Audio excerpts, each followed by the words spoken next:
آتے ہیں آپ کے اگلے سوال کی طرف۔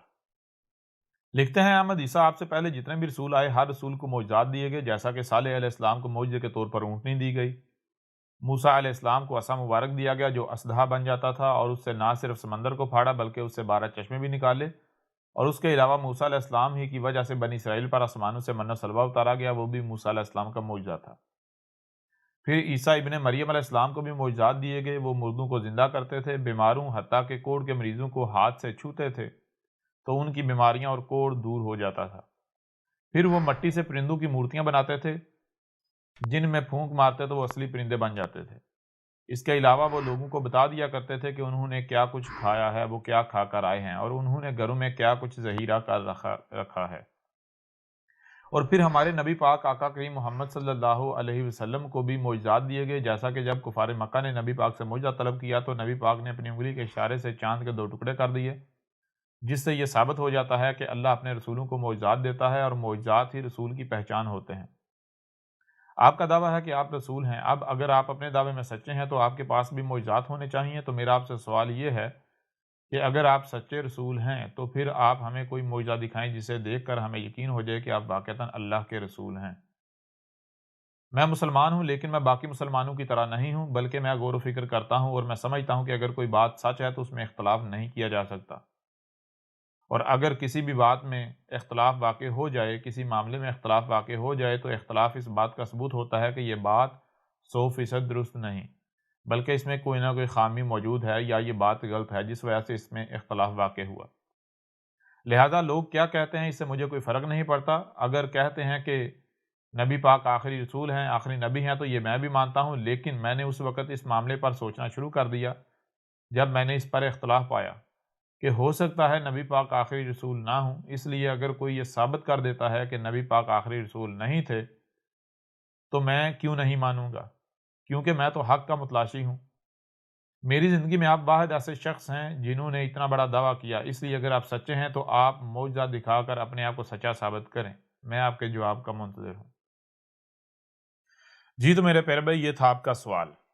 آپ اپنا سوال بھیجا تھا آڈیو میں، لیکن آپ نے ساتھ یہ درخواست کی تھی کہ آپ کی آڈیو کو پیش نہ کیا جائے۔ تو جس طرز پر آپ نے سوال بھیجا تھا ہم نے اسی طرز پر آپ کا سوال سامنے رکھا۔ اب آتے ہیں آپ کے سوال کے جواب کی طرف۔ تو میرے پر بھی آپ کے جو سوال کا محور ہے، جس کے گرد آپ کا سارا سوال گھوم رہا ہے، وہ محور یہ ہے کہ اللہ جو ہے وہ رسول بھیجتا ہے معجزات کے ساتھ،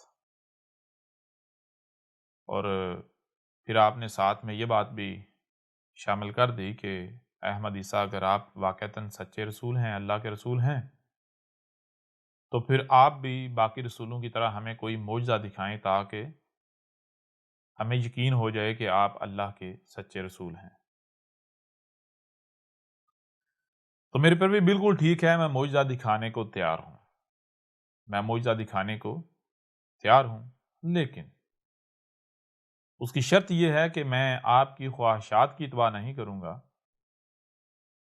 کیونکہ رسول کی پہچان کیا ہے؟ رسول کی پہچان یہ ہے کہ رسول لوگوں کی خواہشات کے ساتھ نہیں آتا، بلکہ رسول آتا ہے حق کے ساتھ۔ رسول لوگوں کی خواہشات کی اتباع نہیں کرتا کہ لوگ کچھ کہتے ہیں، کوئی تہمتیں لگائیں، کوئی ملامتیں کریں یا اپنی خواہشات کا اظہار کریں تو لوگ جو ہے، رسول جو ہے وہ ان لوگوں کی خواہشات کی اتباع کرنا شروع کرتے، ان کے پیچھے چلنا شروع کرتے، جو وہ کہیں وہ کرنا شروع کرتے، نہیں، بلکہ رسول آتا ہے حق کے ساتھ۔ تو بات یہ ہے کہ میں معجزہ دکھانے کے لیے تیار ہوں، لیکن اس کے لیے آپ کو یہ ثابت کرنا پڑے گا کہ یہ جو بات آپ نے کی ہے، جو مطالبہ آپ نے کیا ہے، یہ آپ کی خواہش نہیں ہے بلکہ یہ حق ہے۔ یہ آپ کی خواہش نہیں ہے بلکہ یہ حق ہے۔ اگر تو آپ یہ ثابت کر دیتے ہیں کہ یہ حق ہے، یعنی اس سے قبل جتنے بھی رسول آئے ہر رسول معجزات کے ساتھ آیا، اور پھر احمد عیسیٰ آپ کو معجزہ نہیں دکھاتا، تو اس میں کوئی شک نہیں، اس میں کوئی دو رائے نہیں کہ احمد عیسیٰ کذاب ہوگا، جھوٹا ہوگا، اللہ کا رسول نہیں ہوگا۔ لیکن اگر آپ اپنی بات کو حق ثابت نہیں کر پاتے بلکہ الٹا یہ آپ کی خواہش ثابت ہو جاتی ہے، تو پھر میں آپ سے سوال کرتا ہوں کہ میں آپ کی خواہش کی اتباع کیوں کروں گا؟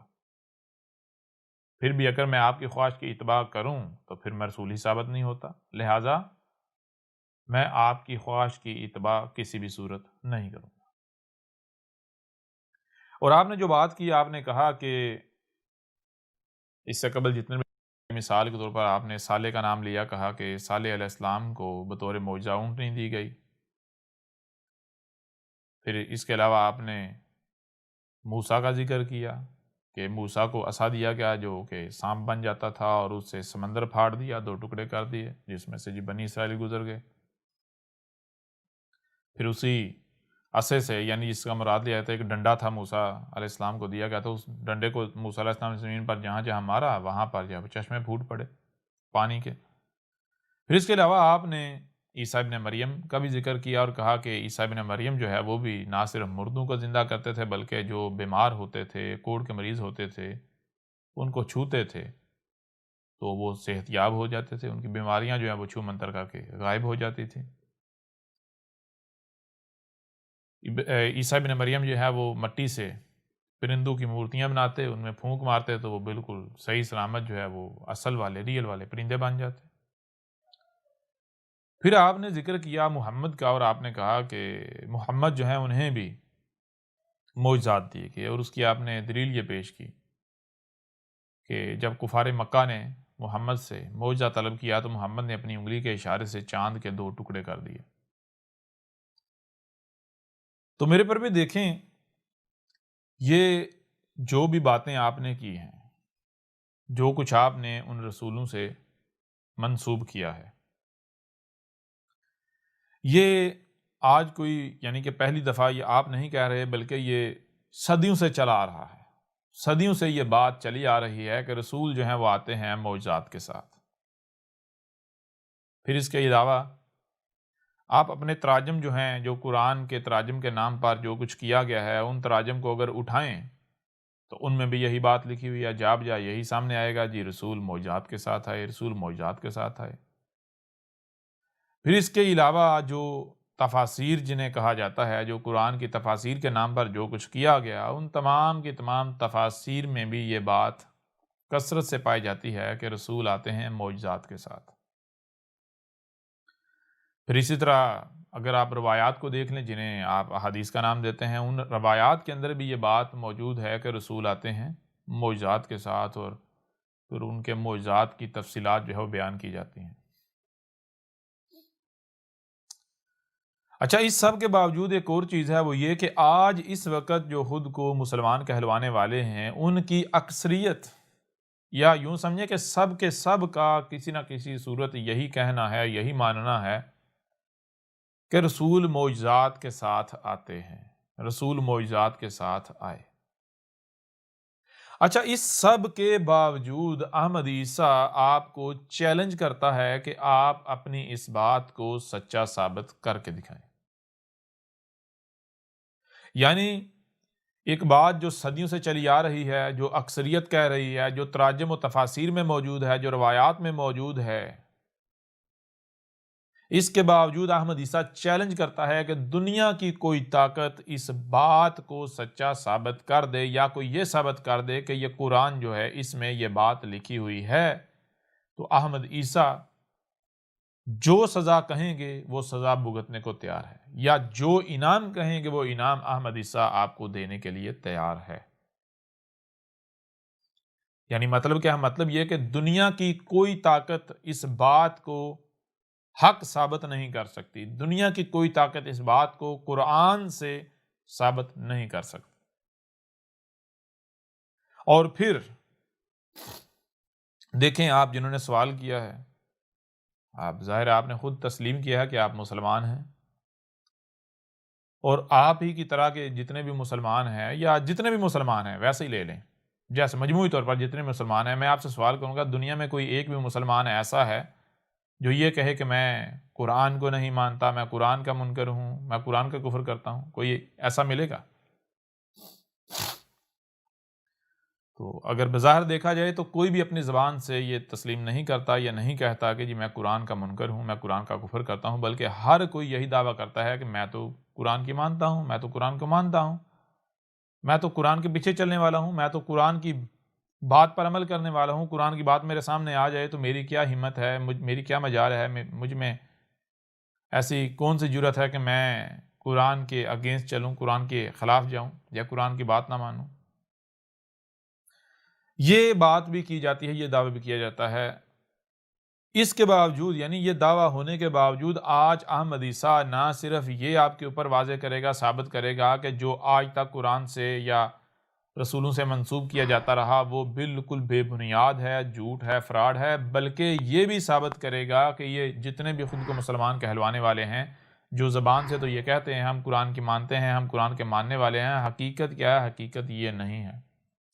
حقیقت اس کے بالکل برعکس ہے۔ حقیقت یہ ہے کہ یہ قرآن کے منکر ہیں، یہ قرآن کا کفر کرتے ہیں، یہ قرآن کو اپنے جوتے کی نوک پر رکھتے ہیں۔ یہ آج احمد عیسیٰ آپ کے اوپر کھول کر واضح کرے گا۔ آپ کے اوپر یہ بات کھول کر واضح کی جائے گی کہ مسلمانوں کے نزدیک قرآن کی بات جو ہے اس کی اہمیت و حیثیت ان کے جوتے کے برابر بھی نہیں ہے۔ یہ قرآن سے جھگڑا کرتے ہیں، یہ اپنی خواہشات کی اتباع کرتے ہیں۔ قرآن ایک بات کرتا ہے تو یہ قرآن کے بالکل خلاف چلتے ہیں۔ ٹھیک ہے، یہ آج آپ کے اوپر ثابت کیا جائے گا۔ لیکن میں ایک بار پھر کہتا ہوں کہ دیکھیں، جو بات آپ نے کہی کہ رسول آتے ہیں معجزات کے ساتھ، یہ بات صدیوں سے چلی آ رہی ہے۔ اس کے قائل یہودی بھی ہیں، اس کے قائل عیسائی بھی ہیں، اس کے قائل اس سے پیچھے چلے جائیں ہندو بھی ہیں، آگے بڑھتے چلے جائیں تو اس کے قائل جو ہے وہ خود کو مسلمان کہلوانے والے بھی ہیں۔ صدیوں سے یہ بات چلی آ رہی ہے کہ رسول آتے ہیں معجزات کے ساتھ۔ آپ کے جو جتنے بھی قرآن کے تراجم کے نام پر جو کچھ بھی موجود ہے، ہر ترجمے کے اندر یہ لکھا ہوا ہے۔ آپ کی جتنی بھی تفاسیر ہیں، ہر تفسیر کے اندر یہ لکھا ہوا ہے۔ آپ کی جتنی بھی روایات ہیں، ان روایات کے اندر یہ لکھا ہوا ہے۔ جو اکثریت ہے، یا یوں کہیں تمام کے تمام مسلمان اس بات کو تسلیم کرتے ہیں، ان کا یہ عقیدہ و نظریہ ہے کہ رسول معجزات کے ساتھ آتے ہیں۔ اس کے باوجود احمد عیسیٰ چیلنج کرتا ہے کہ دنیا کی کوئی طاقت اس بات کو حق ثابت نہیں کر سکتی، دنیا کی کوئی طاقت اس بات کو قرآن سے ثابت نہیں کر سکتی کہ رسول معجزات کے ساتھ آئے۔ اور اگر کوئی ثابت کر دے تو جو انعام کہیں گے وہ احمد عیسیٰ دینے کو تیار ہے، جو سزا کہیں گے وہ سزا احمد عیسیٰ بھگتنے کو تیار ہے۔ ایک بات تو ہو گئی ہے۔ دوسری بات، میرے بھائی، جو کہ ہم نے آپ کے اوپر واضح کیا کہ ہر مسلمان کا یہ دعویٰ ہے، ہر مسلمان کا یہ کہنا ہے کہ ہم تو قرآن کی مانتے ہیں، ہم قرآن کی ماننے والے ہیں۔ قرآن اگر کوئی بات ہمارے سامنے لاتا ہے تو ہماری کیا جرت کہ ہم قرآن کے خلاف چلیں یا قرآن کی بات نہ مانیں۔ لیکن میں کیا کہہ رہا ہوں؟ میں یہ کہہ رہا ہوں کہ حقیقت یہ نہیں ہے، حقیقت اس کے بالکل برعکس ہے۔ حقیقت یہ ہے کہ جو مسلمان ہیں ان کو تو پتہ ہی نہیں کہ قرآن ہے کیا۔ مسلمان جو ہیں ان کو تو علم ہی نہیں ہے کہ قرآن میں ہے کیا۔ اور پھر جب ان کے اوپر اسی قرآن سے واضح کیا جاتا ہے کہ دیکھو قرآن میں تو یہ کہا جا رہا ہے، اور جب وہ بات ان کی خواہشات کے ساتھ ٹکراتی ہے تو یہ نہیں مانتے، یہ اپنی خواہشات کی ہی اتباع کرتے ہیں۔ ایک طرف ان کے آباء و اجداد کی بات ہوتی ہے، ان کے بڑوں کی بات ہوتی ہے، ان کے فرقے کی بات ہوتی ہے، ان کی اپنی خواہشات ہوتی ہیں، ان کے بڑوں کی بات ہوتی ہے، اور دوسری طرف بات آ جائے قرآن کی تو یہ قرآن کی ماننے کی بجائے، قرآن کی بات کو تسلیم کرنے کی بجائے، وہ جو دوسرا گروہ ہے جس میں یا تو ان کی اپنی خواہشات ہیں، یا پھر جو کچھ انہیں ان کے بڑوں سے ملا، یا پھر جو اکثریت کہہ رہی ہے، یا پھر جو ان کے عقائد و نظریات ہیں، اسی کو ترجیح دیں گے قرآن پر، اسی کو مانیں گے، اس کو نہیں چھوڑیں گے، قرآن کو جھٹلا دیں گے، قرآن کا کفر کریں گے، قرآن کا مذاق اڑائیں گے، قرآن کی بات نہیں مانیں گے۔ کس کے مقابلے پر؟ اپنے بڑوں کی بات کے مقابلے پر، اپنے فرقے کی بات کے مقابلے پر، اپنی خواہشات کے مقابلے پر، اپنے بڑوں کی بات کے مقابلے پر، جو نسل در نسل چلا رہا ہے اس کے مقابلے پر قرآن کی بات نہیں مانیں گے۔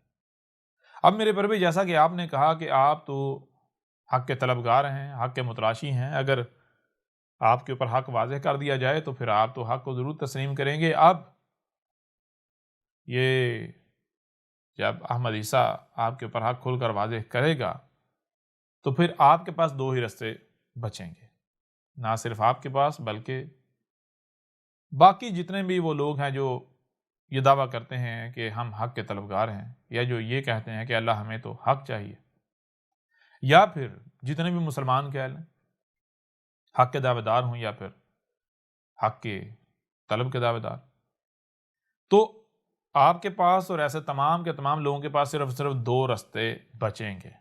پہلا رستہ یہ ہے کہ اگر آپ کو لگتا ہے کہ نہیں احمد عیسیٰ غلط ہے، احمد عیسیٰ کذاب ہے، جھوٹا ہے، اس کی بات درست نہیں ہے، اس کے برعکس جو نسل در نسل چلا رہا ہے یا جو ہمارے پاس موجود ہے وہ حق ہے، تو پھر آپ کو احمد عیسیٰ کو کذاب ثابت کرنا ہوگا اور اپنی بات کو سچا ثابت کرنا ہوگا۔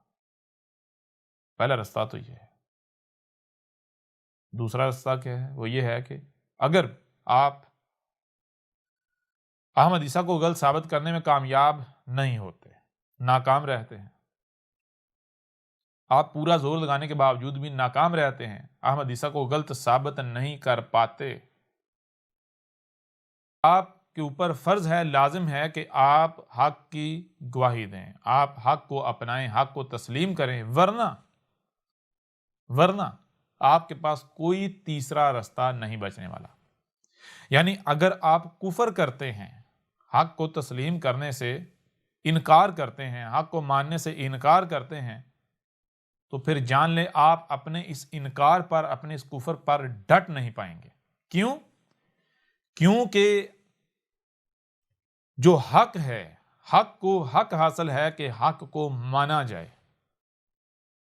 فرق صرف یہ ہے کہ حق زور زبردستی نہیں کرتا، حق ظلم نہیں کرتا، حق دباؤ کا استعمال نہیں کرتا۔ حق کیا ہے؟ حق یہ ہے کہ پہلے زبان سے کھول کر واضح کیا جائے۔ مثال کے طور پر اگر کوئی کچھ غلط کر رہا ہے، اور حق آ جائے تو حق یہ ہے کہ حق پہلے اسے زبان سے متنبہ کرے، لہذا حق زبان سے متنبہ کرتا ہے، اور اس طرح زبان سے متنبہ کرتا ہے کہ سامنے والے کے اوپر ایک رائی برابر بھی جو دباؤ ہے وہ نہ آئے۔ یعنی حق کس طرح سامنے آتا ہے کہ سامنے والا جو ہے وہ یہ سمجھے کہ اگر میں اس کا کفر کروں گا، انکار کروں گا تو مجھے بدلے میں کچھ نہیں ہوگا، میرا یہ کچھ نہیں بگاڑ پانے والا، مجھے یہ کچھ نہیں کہنے والا، یہ تو کمزور ہے۔ یوں کیا ہوتا ہے کہ جب حق انتہائی بظاہر کمزور صورت میں سامنے آتا ہے تو پھر جو مانتے ہیں وہ دل سے مانتے ہیں، اور جو کفر کرتے ہیں وہ دل سے کفر کرتے ہیں۔ یعنی بعد میں کوئی یہ نہیں کہہ سکتا نہیں جی ہم تو مان رہے تھے یا ہم تو ماننے والے تھے، نہیں، بلکہ چھانٹی ہو جاتی ہے، ماننے والے الگ اور کفر کرنے والے الگ ہو جاتے ہیں۔ جن کے اندر رائی برابر بھی نفاق ہوتا ہے وہ بھی کھول کر سامنے رکھ دیا جاتا ہے، اور پھر جو کفر کرتے ہیں یعنی جو حق کو تسلیم کرنے سے انکار کر دیتے ہیں، تو پھر وہ اپنے اس انکار کے اوپر، اپنے دعوے کے اوپر ڈٹ نہیں پاتے۔ کیوں؟ کیونکہ حق کو حق حاصل ہے کہ حق کو تسلیم کیا جائے۔ جب حق زبان سے اپنا حق ہونا کھول کر واضح کر دیتا ہے تو پھر اس کے بعد کیا کیا جاتا ہے؟ اس کے بعد ڈنڈے کا استعمال کیا جاتا ہے۔ کیوں؟ کیونکہ حق جو ہے وہ اپنا شریک برداشت نہیں کرتا۔ حق کیا ہے؟ حق لا شریک ہے، حق اپنا شریک برداشت نہیں کرتا۔ حق کا شریک کیا ہے؟ باطل۔ تو باطل صرف تب تک ہی ٹھہر سکتا ہے، تب تک رہ سکتا ہے جب تک کہ حق آ نہیں جاتا۔ جب حق آ جاتا ہے تو حق آتے ہی ڈنڈے کا استعمال نہیں کرتا، کیونکہ اگر پہلے ہی ڈنڈے کا استعمال کیا جائے تو اکثریت پھر یا ہر کوئی بعد میں یہ کہے گا جی اگر آپ نے ڈنڈے کے بجائے زبان کا استعمال کیا ہوتا تو ہم مان جاتے، ڈنڈا تو آپ کے پاس تھا ہی نا، آپ ڈنڈا بعد میں استعمال کر لیتے۔ یعنی ایک بار آپ ہمیں زبان سے کہہ کر تو دیکھتے، پھر اگر ہم نہ مانتے تو آپ ڈنڈے کا استعمال کر لیتے۔ یعنی اگر حق پہلے زبان کا استعمال کرنے کے بجائے براہ راست ڈنڈے کا استعمال کرے تو پھر حق ثابت نہیں ہوگا، کیونکہ اعتراض اٹھ جائے گا نا، سوال اٹھ جائے گا، اور وہ حق ہی کہاں جس پر اعتراض اٹھ جائے، اور جس پر سوال اٹھ جائے، یا پھر اگر سوال کوئی اٹھائے بھی تو وہ آگے سے جواب نہ دے پائے، لا جواب نہ کر پائے۔ لہٰذا حق کیا کرتا ہے؟ حق یہ کرتا ہے کہ پہلے زبان سے کھول کر متنبہ کرتا ہے، اور جب حق زبان سے کھول کر متنبہ کرتا ہے تو کسی قسم کا بھی دباؤ استعمال نہیں کرتا۔ کیوں؟ تاکہ جو مانے دل سے مانے، جو کفر کرے دل سے کفر کرے، بغیر کسی ڈر کے، بغیر کسی خوف کے، بغیر کسی دباؤ کے۔ اور یوں جب چھانٹی ہو جاتی ہے، حق زبان سے اپنا حق ہونا واضح کر دیتا ہے اور باطل عاجز آ جاتا ہے، تو پھر باطل کے پاس صرف یہی ایک رستہ ہوتا ہے کہ وہ رجوع کر لے، وہ حق کی طرف پلٹ آئے، ورنہ وہ اپنے دعوے کے اوپر کھڑا نہیں رہ پائے گا۔ پھر کیا کرتا ہے؟ حق پھر منواتا ہے اپنا آپ، یعنی وہی یعنی جسے کہا جاتا ہے لاتوں کے بت باتوں سے نہیں مانتے، جو بات سے نہیں مانتے، پھر حق لاتوں کا استعمال کرتا ہے، ڈنڈے کا استعمال کرتا ہے۔ کیوں؟ کیونکہ حق لا شریک ہے۔ تو جب حق ڈنڈے کا استعمال کرتا ہے، ہاتھوں کا استعمال کرتا ہے، تو پھر میں آپ سے پوچھتا ہوں، کوئی ہے جو یہ کہہ سکے نہیں جی تو کذاب ہے، تو غلط ہے، تو باطل ہے، یا ہم سچے ہیں؟ کوئی اپنے دعوے کے اوپر قائم رہ سکتا ہے؟ باطل اپنے دعوے پر قائم رہ سکتا ہے؟ سوال ہی پیدا نہیں ہوتا۔ لہٰذا آپ کے پاس دوسرا ایک ہی رستہ ہے، وہ رستہ یہ ہے کہ ماننا پڑے گا آپ کو کہ یہ حق ہے، لیکن طریقے دو ہیں، ایک میں فائدہ ہے، ایک میں نقصان ہے۔ فائدہ اس میں ہے کہ جب آپ کے اوپر یہ واضح ہو جائے کہ یہ حق ہے، تو پھر آپ استکبار نہیں کریں، آپ آگے سے اکڑیں نہیں۔ کیوں؟ کیونکہ آپ کو یہ حق حاصل نہیں ہے کہ آپ استکبار کریں، ٹھیک ہے نا؟ آپ عبد ہیں تو عبد بنیں، ٹھیک ہے نا؟ جب آپ کے اوپر یہ بات بالکل کھل کر واضح ہو جائے کہ یہ حق ہے، حق آ گیا، آپ کے اوپر واضح ہو جائے، تو پھر آپ کے اوپر یہ لازم ہے کہ آپ اپنے آپ کو حق کے آگے سرنڈر کر دیں، جھکا دیں، بجائے یہ کہ انا خیر منہ، میں خیر ہوں اس سے، میں جو سوچتا ہوں وہ ٹھیک ہے، جس پر میں ہوں وہ ٹھیک ہے، میں جو کرتا ہوں وہ ٹھیک ہے۔ یہ کرنے کی بجائے اپنے آپ کو حق کے آگے جھکا دیا جائے۔ اگر آپ اپنے آپ کو حق کے آگے نہیں جھکاتے، حق کو تسلیم نہیں کرتے، تو پھر جان لیں حق کو حق حاصل ہے کہ اسے تسلیم کیا جائے۔ آپ تب تک ہی کفر کر سکتے ہیں، تب تک انکار کر سکتے ہیں، جب تک کہ حق ہاتھوں کا استعمال نہیں کرتا۔ جب حق ہاتھوں کا استعمال کرے گا تو آپ کو ماننا پڑے گا۔ لہٰذا اگر آپ اپنی مرضی سے حق واضح ہو جانے پر مان جاتے ہیں، دل سے مان جاتے ہیں، تو پھر آپ کو فائدہ ہی فائدہ ہے، آپ کا فائدہ ہی فائدہ ہے۔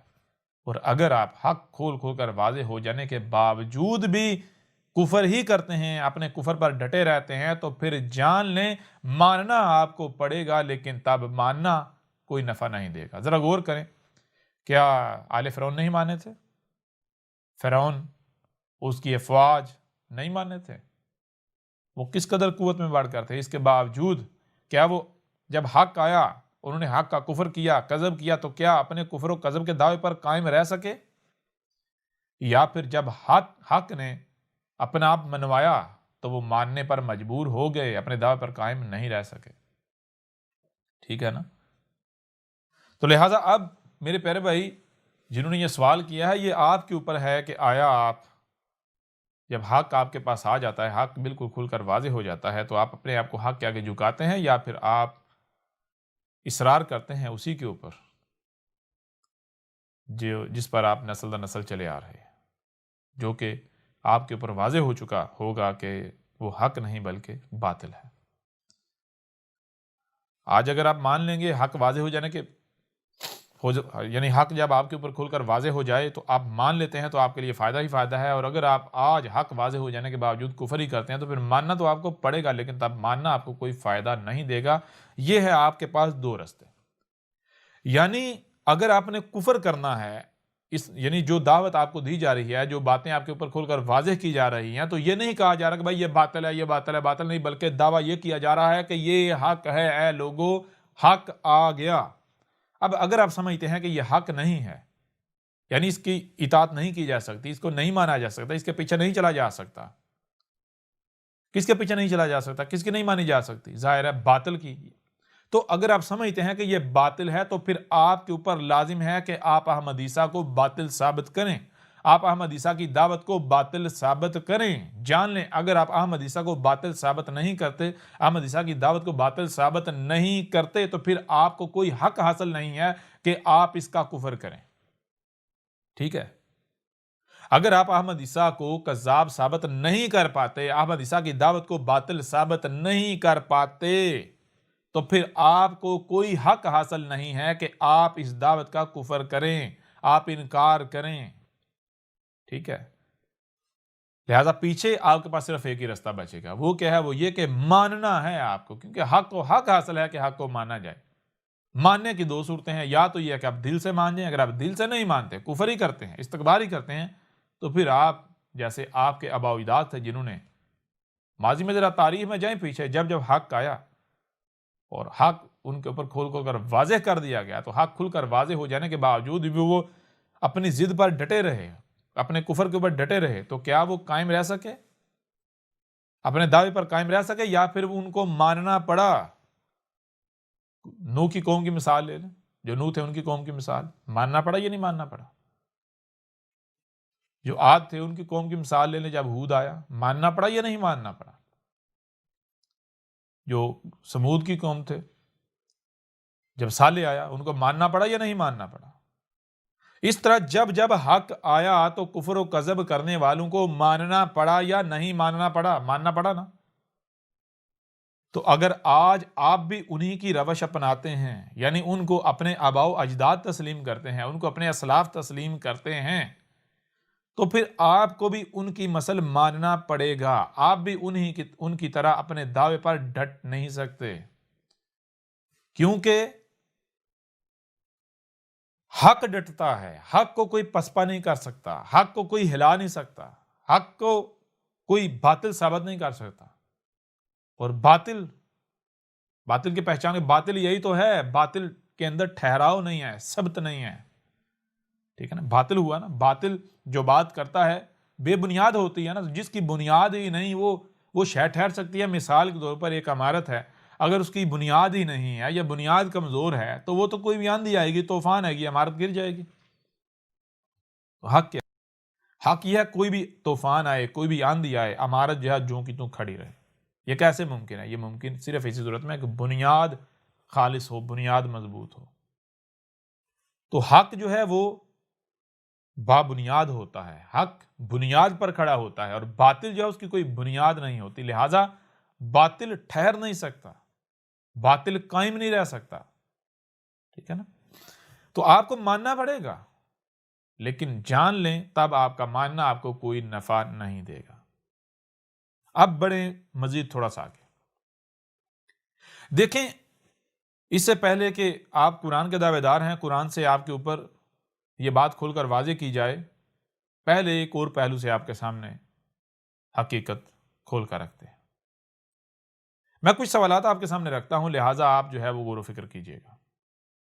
اس کے لیے سب سے پہلی بات، میرے پیارے بھائی یا جو بھی حق کے طلبگار ہیں، یا پھر وہ لوگ جو احمد عیسیٰ کو کذاب سمجھتے ہیں، جھوٹا سمجھتے ہیں، یہ ان کو بھی چیلنج ہے، ان کو بھی دعوت ہے۔ ذرا غور کریں، کیا آپ کو صرف سننے کے لیے کان اور دیکھنے کے لیے آنکھیں دی گئیں؟ کہ یعنی مثال کے طور پر کچھ سنا تو اس کو سننے کے بعد یہاں یعنی کہ ہاتھوں کے ذریعے پریکٹیکل کرنا شروع کر دیا، ٹانگوں یعنی کہ سننے کے بعد فوری اس کے اوپر عمل کرنا شروع کر دیا؟ کیا آپ کو یہ صلاحیت دی کہ جو دیکھا، دیکھتے ہی جو دیکھا وہی کرنا ہے؟ ٹھیک ہے، کیا آپ کو صرف یہ یعنی سننے اور دیکھنے ساتھ عمل کرنے کی صلاحیت دی گئی، یا پھر آپ کو صرف سننے اور دیکھنے کے ساتھ عمل کرنے کی صلاحیت نہیں دی گئی، بلکہ سننے، دیکھنے اور عمل کے درمیان بھی کچھ رکھا گیا ہے؟ وہ کیا ہے؟ وہ ہے سمجھنے کی صلاحیت۔ کیوں؟ کیونکہ غور کریں، اگر تو حق ہی ہر طرف ایگزسٹ کر رہا ہو ہی حق، باطل ہو ہی نہ، تو پھر ظاہر بات ہے جو بھی سنائی دے گا حق ہوگا، جو بھی دکھائی دے گا وہ حق ہوگا۔ تو پھر جب ہے ہی حق تو سمجھنے کی تو ضرورت نہیں، لہٰذا کیا کیا جائے گا؟ سنا، عمل کرو، دیکھا، عمل کرو، جو سنا جو دیکھا عمل کرنا شروع کر دو۔ لیکن اگر آپ کے اوپر یہ واضح ہے، آپ خود مانتے ہیں کہ بھائی ہر طرف صرف حق نہیں ہے، حق کے ساتھ باطل بھی موجود ہے، یعنی حق کے ساتھ اس کا جوڑا، اس کا شریک باطل بھی موجود ہے، تو پھر ظاہر سی بات ہے کچھ بھی آپ سنتے ہیں، کچھ بھی دیکھتے ہیں، تو اس کو عمل میں لانے سے پہلے یہ جاننا ہوگا کہ آیا جو میں نے سنا ہے، جو دیکھا ہے، وہ حق ہے یا کہیں ایسا تو نہیں باطل ہے؟ تو عمل کس کے اوپر کرنا ہے؟ قائم کس کے اوپر ہونا ہے؟ چلنا کس کے اوپر ہے؟ کرنا کسے ہے؟ جو حق ہے۔ لہٰذا جو بھی سنائی دے، جو بھی دکھائی دے، پہلے اسے سمجھنا ہے کہ آیا جو مجھے سنائی دے رہا ہے یہ حق ہے، جو دکھائی دے رہا ہے یہ حق ہے، یا پھر کہیں باطل تو نہیں ہے۔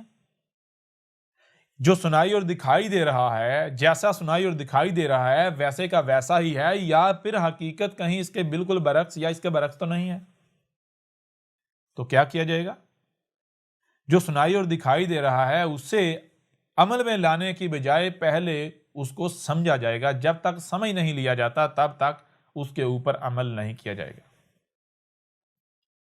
لہٰذا آپ کے اوپر یہ لازم ہے، آپ کے اوپر یہ فرض ہے، یہ آپ کی ذمہ داری ہے کہ جو بھی آپ کو سنائی دے رہا ہے، جو بھی آپ کو دکھائی دے رہا ہے، اس کو ماننے سے پہلے، اس کو عمل میں لانے سے پہلے سمجھیں۔ جب تک کہ آپ سمجھ نہیں لیتے تب تک آپ کے اوپر ضروری نہیں ہے کہ آپ اسے مانیں۔ یعنی آپ نے نہیں ماننا ہی نہیں ہے جب تک کہ آپ سمجھ نہیں لیتے۔ تو چیز یہ ہے میرے پیارے بھائیوں، یا جو بھی ہیں جو حق کے طلبگار ہیں یا حق کے دعوے دار ہیں، میں آپ سے سوال کرتا ہوں کہ یہ جو بات آپ نے کہی ہے کہ رسول آتے ہیں معجزات کے ساتھ، یہ کیا آپ نے سمجھ کر یہ بات کہی ہے، یا پھر آپ نے صرف جو سنا، جو دیکھا وہی آگے آپ کہہ رہے ہیں؟ یعنی یہ جو آپ نے بات کی کہ رسول آتے ہیں معجزات کے ساتھ، کیا اس کی بنیاد یہ ہے کہ آپ سمجھ کر یہ بات کر رہے ہیں؟ آپ کے اوپر ثابت ہو گیا، آپ نے سمجھ لیا کہ یہ حق ہے اور پھر آپ یہ بات کر رہے ہیں؟ یا پھر کہیں ایسا تو نہیں کہ اس کی بنیاد محض یہ ہے کہ جو آپ نے سنا، جو دیکھا وہی آپ کہہ رہے ہیں؟ تو اگر آپ یہ کہیں جی آپ نے سمجھ لیا، تو پھر چیز یہ ہے کہ کوئی بھی شخص، کوئی بھی فرد آ کر اس کے خلاف کوئی بات کرتا ہے یا اس پر کوئی اعتراض اٹھاتا ہے، تو پھر آپ کے اوپر لازم ہے کہ آپ اس کے اعتراض کو دور کریں۔ آپ اس کے اوپر واضح کریں کہ جو تو نے اعتراض اٹھایا وہ اعتراض غلط ہے، وہ اعتراض تو نے اٹھایا ہی صرف اس وجہ سے ہے کہ تجھے صحیح سے سمجھ نہیں آئی، یا کچھ پہلو، کچھ باتیں ایسی ہیں جو تجھ سے چھپی ہوئی رہ گئیں، جو ہم نے دیکھ لی، ہم تک پہنچ گئی، ہم نے سمجھ لی، جان لی، لہٰذا آپ کیا کریں گے؟ آپ اسے مطمئن کر دیں گے۔ ٹھیک ہے؟ اور اگر آپ ایسا نہیں کرتے تو اس کا مطلب کیا ہے؟ پھر آپ نے سمجھا نہیں ہے، آپ کی بنیاد کچھ اور ہے، اور کیا ہے؟ پیچھے ایک ہی صورت بچ دیا، وہ کیا؟ جو آپ نے سنا، جو دیکھا، آپ وہی آگے جو ہے کنوے کر رہے ہیں، وہی مان رہے ہیں، وہی کر رہے ہیں۔ اور اگر تھوڑا سا غور کیا جائے تو غور کرنے کی تو ضرورت نہیں، ویسے ہی اگر دیکھا جائے تو پتہ یہ چلتا ہے کہ بھائی جتنے بھی قرآن کے تراجم کے نام پر جو کچھ بھی موجود ہے، جتنا بھی لٹریچر جو مواد موجود ہے اس کو لے لیں، یا جتنے بھی تفاسیر موجود ہیں، تفاسیر کے نام پر جو کچھ بھی موجود ہے، جو بھی روایات ہیں ان کو لے لیا، اکثریت کو لے لیا جائے تو ہر ایک میں یہی ہمیں سننے اور دیکھنے کو ملتا ہے، ہر ایک کی طرف سے یہی سننے اور دیکھنے کو ملتا ہے کہ جناب رسول آتے ہیں معجزات کے ساتھ، رسول آتے ہیں معجزات کے ساتھ۔ رسولوں کی پہچان کیا ہے؟ رسولوں کی پہچان یہ ہے کہ رسول آئیں گے معجزات کے ساتھ۔ مثال کے طور پر آج کی اگر آپ بات لے لیں تو آج جو لوگ بھی یہ کہتے ہیں کہ جناب عیسیٰ نے آنا ہے، تو ان سے پوچھنا جی عیسیٰ کی پہچان کیا ہوگی، تو کہا یہی نہیں بتاتے کہ وہ اس کی پہچان یہ ہوگی کہ وہ معجزات کے ساتھ آئے گا، یعنی وہ ایک غیر معمولی شخصیت ہوگی، وہ شخصیت اپنے آپ میں ایسی شخصیت ہوگی کہ اس کو پہچاننے کی ضرورت نہیں ہے، وہ بالکل واضح ہوگا بھائی یہی عیسیٰ ہے۔ کیوں؟ کیونکہ وہ باقی جو جتنے بھی بشر ہیں ان جیسا نہیں ہوگا، اس کے پاس معجزات ہوں گے۔ ٹھیک ہے؟ تو چیز یہ ہے، ذرا غور کیجئے گا کہ جب ہر کوئی یہ کہہ رہا ہے کہ رسول آتے ہیں معجزات کے ساتھ، تو پھر تو یہ بات ثابت ہوگی کہ اگر آپ بھی یہی کہتے ہیں تو آپ سمجھ کر یہ نہیں کہہ رہے، بلکہ آپ کی بنیاد بھی یہی ہے کہ جو آپ نے سنا، جو دیکھا، اسی کو مان رہے ہیں۔ تو میرے پیارے بھائی، اب اگر جو بات سنی، جو دیکھی، یعنی جو سنا اور دیکھا بغیر سمجھے اگر آپ اسے مانتے ہیں تو آپ یہ دعویٰ کر رہے ہیں کہ دنیا میں اس وقت ہر طرف ہے ہی حق، باطل ایگزسٹ نہیں کرتا۔ کیوں؟ سمجھنے کی تو ضرورت تب پیش آتی ہے جب حق کے مقابلے پر باطل بھی موجود ہو۔ ٹھیک ہے جی؟ حق اور باطل دونوں موجود ہوں، یا پھر باطل ہی باطل ہو اور حق کو سمجھنا ہے، تلاش کرنا ہے حق کو، تو پھر جائے۔ لیکن جب آپ سمجھنے کی صلاحیت کا استعمال نہیں کرتے تو آپ اپنے عمل سے یہ اعلان کر رہے ہیں، یہ دعویٰ کر رہے ہیں کہ بھائی دنیا میں گمراہیاں ہے ہی نہیں، دنیا میں باطل ہے ہی نہیں، ہر طرف حق ہی حق ہے۔ تو اس پہلو سے بھی آپ جھوٹے ثابت ہو جاتے ہیں. کیسے؟ ایک طرف آپ بغیر سمجھے جب بات مان کر یہ دعویٰ کرتے ہیں کہ دنیا میں باطل ہے ہی نہیں، اس لیے سمجھنے کی ضرورت ہی نہیں، جو بھی سامنے آ رہا ہے حق ہے، بغیر سمجھے مانا جائے گا، دیکھا جائے گا. اور دوسرے آپ نے اپنے کردار سے، اپنے عمل سے یا اپنی زبان سے یہ اعلان بھی کر رہے ہیں، ہر لمحے یہ کہہ رہے ہیں نہیں جی دنیا میں ہر طرف گمراہیاں ہیں. کیوں؟ کیونکہ آپ جو ہے وہ اکثریت کے ساتھ اختلاف کر رہے ہیں. آپ لوگ جو ہیں وہ مختلف فرقوں گروہوں میں تقسیم ہیں. ہر فرقہ، ہر گروہ وہ اس کا یہی دعویٰ، یہی کہنا ہے کہ جس پر میں ہوں، جو میرے پاس ہے، یہی حق ہے، یہی ٹھیک ہے، اور باقی سب کے سب گمراہ ہیں، باقی سب کے سب باطل پر ہیں، باقی سب کے سب حق سے نابلد ہیں. تو یوں تو آپ اپنے کردار سے یا یعنی اپنی زبان سے بھی یہ دعویٰ، یعنی کہ اس کے بالکل برعکس یہ بات کر رہے ہیں کہ بھائی صرف حق ہی موجود نہیں بلکہ باطل بھی موجود ہے، حق اور باطل دونوں موجود ہیں. تو جب ایک طرف آپ مان رہے ہیں کہ دنیا میں کل کا کل حق نہیں ہے بلکہ حق کے ساتھ باطل ہی موجود ہے، یا حق اور باطل دونوں موجود ہیں، تو پھر کیا آپ کے اوپر یہ لازم نہیں ہو جاتا کہ کوئی بھی بات جو بھی آپ کو سنائی دیتی ہے، جو بھی آپ کو دکھائی دیتا ہے، اس کو ماننے سے، عمل کرنے سے پہلے اسے سمجھا جائے؟ حق تو یہ ہے، حق یہ ہے کہ دیکھو، کچھ بھی سنتے ہو، کچھ بھی دیکھتے ہو، اور تمہیں پتا ہے، تم جانتے ہو کہ حق نہیں ہے، حق کے ساتھ باطل بھی موجود ہے، تو پھر تمہاری اوپر لازم ہے کہ تم نے اس وقت اس بات کو نہیں ماننا، تم نے اس وقت اسے نہیں ماننا جو تم نے سنا اور دیکھا، جب تک کہ تم اس کا حق ہونا کنفرم نہیں کر لیتے. ٹھیک ہے؟ کیونکہ اطاعت و اتباع حق کی کرنی ہے، ڈٹنا ہے حق پر، چلنا ہے حق پر، حق کو حق حاصل ہے کہ حق کو مانا جائے، باطل کے پیچھے نہیں چلنا. تو پھر کیا، ذرا غور کریں، یہ جو بات آپ کر رہے ہیں، یہ رسول آتے ہیں معجزات کے ساتھ، کیا آپ نے سمجھا اسے، سمجھ کر کر رہے ہیں؟ یہ بات حق ثابت ہوئی؟ نہیں. تو اب میں آپ سے سوال کرتا ہوں، ذرا غور تو کریں، آپ کی تو بنیاد ہی کوئی نہیں ہے، آپ تو یہیں پر بے بنیاد اور باطل ثابت ہو جاتے ہیں. ٹھیک ہے، ایک بات ہو گئی ہے. اب تھوڑا آگے بڑھیں، دوسری بات دیکھیں. نسل در نسل یہ بات چلتی آ رہی ہے، جو رسول آتے ہیں معجزات کے ساتھ. تمام تر قرآن کے تراجم کے نام پر جتنا بھی لٹریچر جو مواد موجود ہے، اس میں بھی یہ بات لکھی ہوئی ہے، معجزات کے ساتھ آتے ہیں. جو آپ کی روایات ہیں جنہیں آپ حدیث کا نام دیتے ہیں، ان میں بھی یہ چیز موجود ہے. اور نسل در نسل یہ بات چلتی آ رہی ہے، ہر طرف ہر کسی سے آپ یہی سن رہے ہیں، جو رسول آتے ہیں معجزات کے ساتھ. تو کیا آپ کو صرف سننے اور دیکھنے کی صلاحیت دی گئی، یا پھر جو سنائی اور دکھائی دیتا ہے، یا جو سنائی اور دکھائی دے رہا ہے، اسے سمجھنے کی بھی صلاحیت دی گئی؟ اگر تو آپ کو صرف سننے اور دیکھنے کی صلاحیت دی گئی تو پھر ٹھیک ہے، جو سنائی اور دکھائی دے رہا ہے اسے مانیں.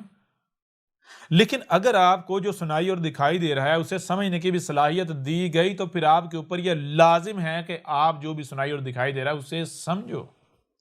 جب تک آپ اسے سمجھ نہیں لیتے تب تک آپ نے اسے نہیں تسلیم کرنا، نہیں ماننا، بغیر سمجھے عمل نہیں کرنا.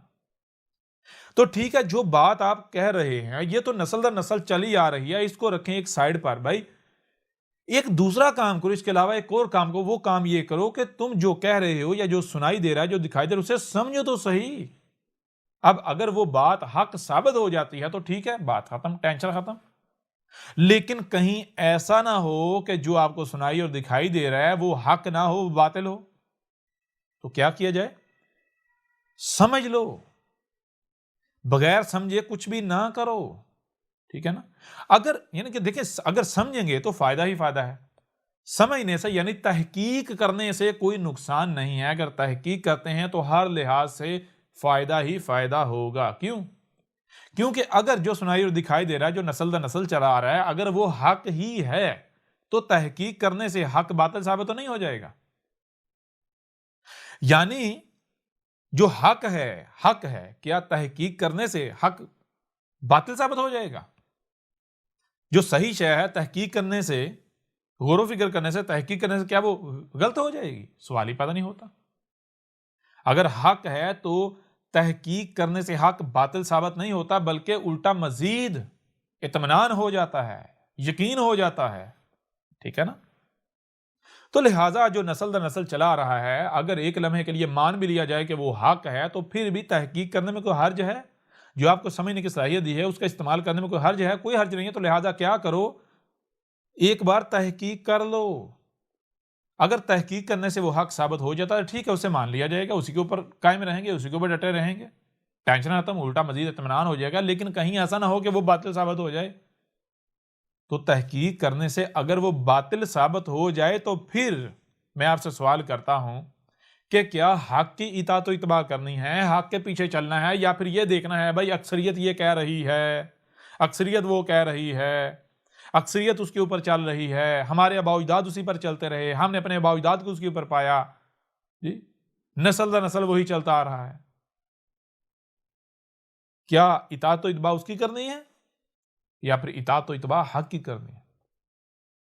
تو اطاعت و اتباع حق کی کرنی ہے۔ جو حق ثابت ہو جائے، خواہ پوری کی پوری دنیا اس کے خلاف ہو، دنیا کو نہیں دیکھا جائے گا، دنیا کی بات جوتے کی نوک پر، بڑوں کی بات جوتے کی نوک پر، آباء و اجداد کی بات جوتے کی نوک پر، اکثریت کی بات جوتے کی نوک پر، جو نسل چلا رہا ہے، جو تواتر سے یعنی نسل چلا رہا ہے، وہ جوتے کی نوک پر اگر وہ حق ثابت نہیں ہوتا اور حق اس کے برعکس کچھ اور ثابت ہو جاتا ہے۔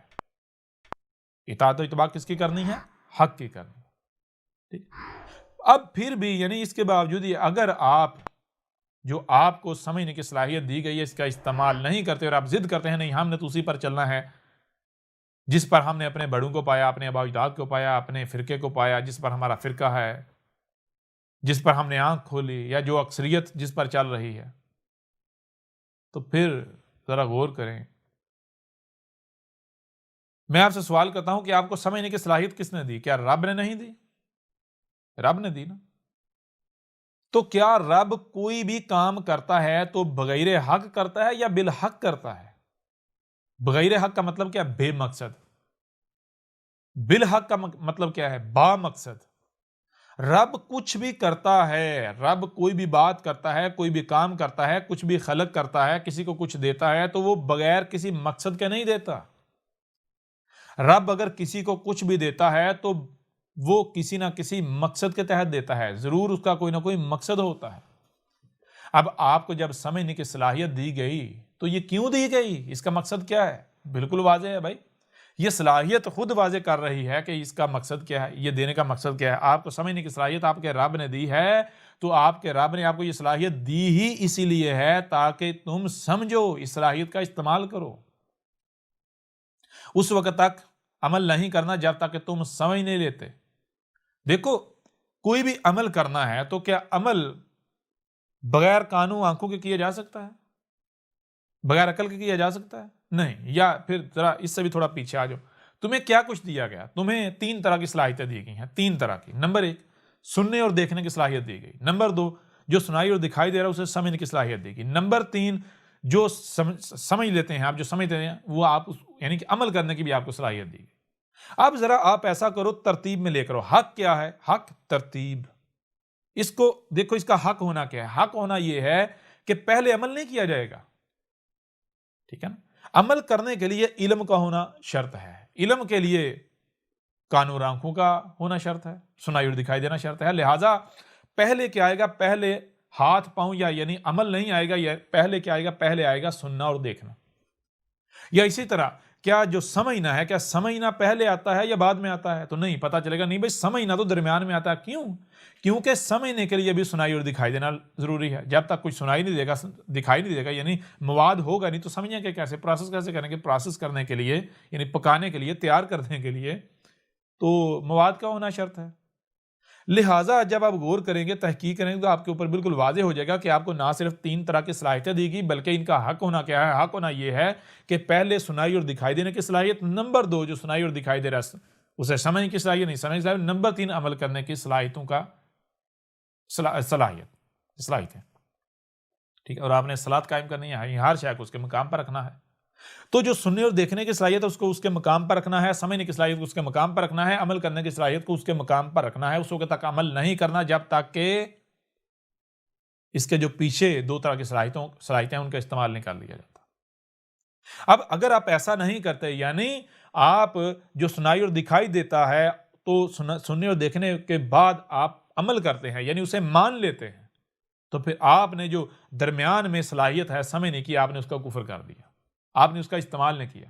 تو میں آپ سے پوچھتا ہوں کہ آپ کو رب نے یہ صلاحیت بغیر مقصد کے دی؟ کیا کل کو آپ کا رب آپ سے سوال نہیں کرے گا، پوچھے گا نہیں کہ اگر یہ صلاحیت اس کا استعمال ہی نہیں کرنا تھا تو میں نے تجھے دی کیوں؟ جی،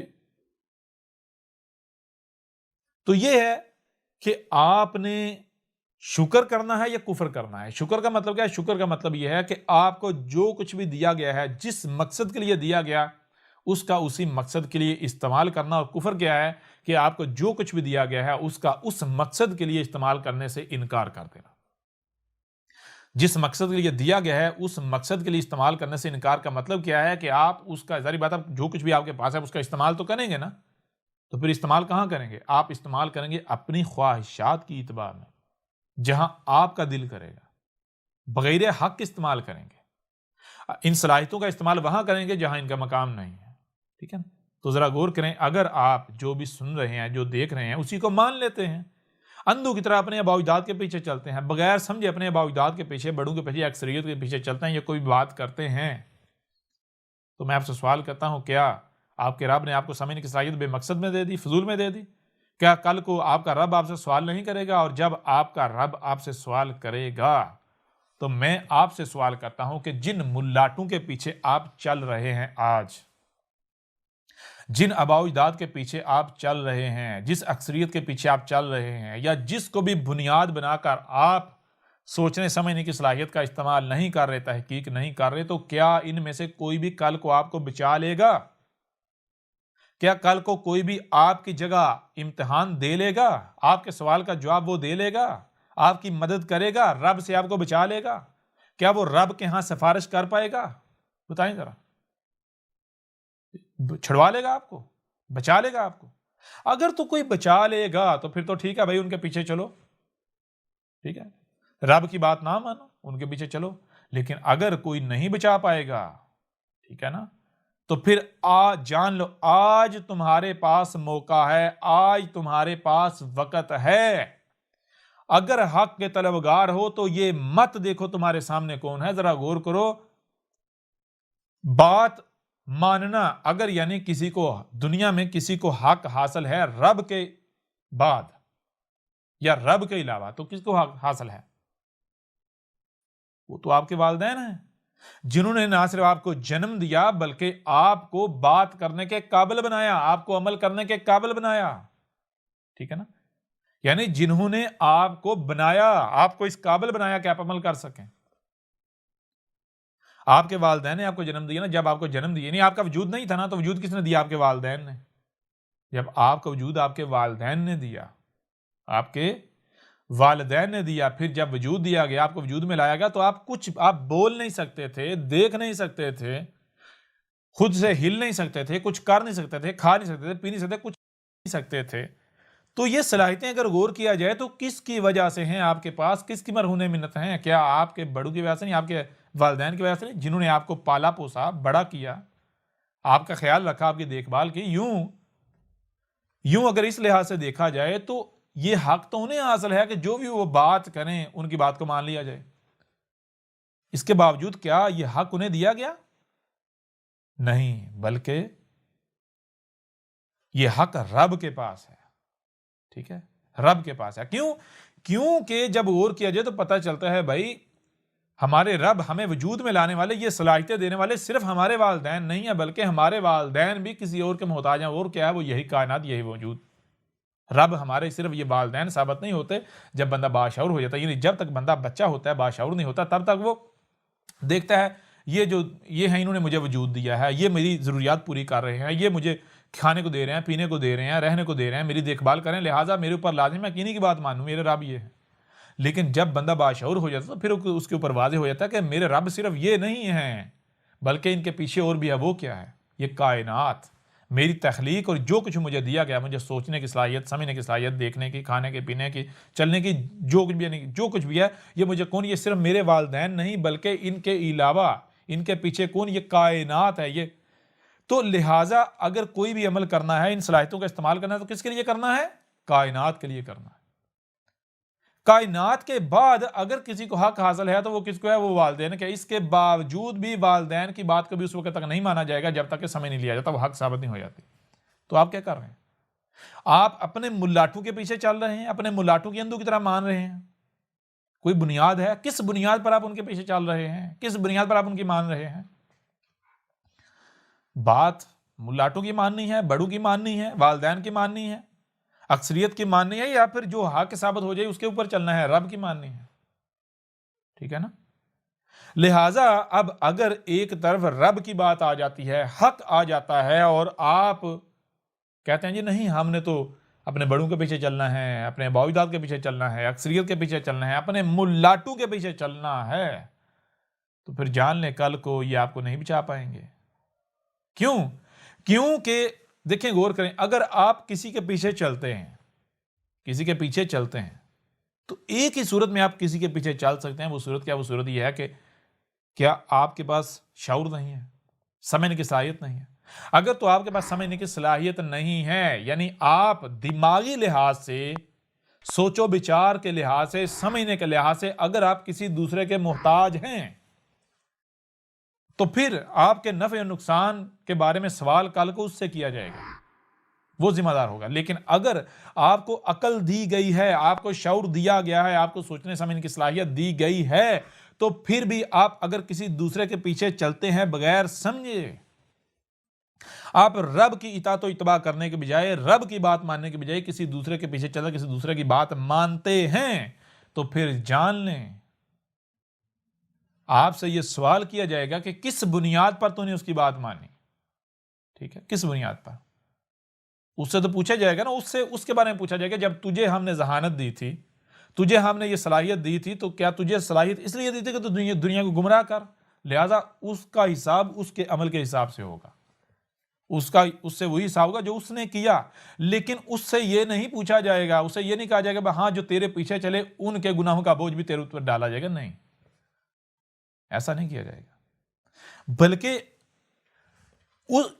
صرف انہی کے گناہوں کا، انہی کے جرائم کا بوجھ اس کے اوپر ڈالا جائے گا جو دماغی لحاظ سے اس کے محتاج تھے. ٹھیک ہے نا؟ جن کو اس کا مکلف بنایا گیا. اگر آپ کو اس کا مکلف نہیں بنایا گیا تو پھر آپ کا حساب وہ نہیں دے گا، آپ کو اپنا حساب خود دینا ہے.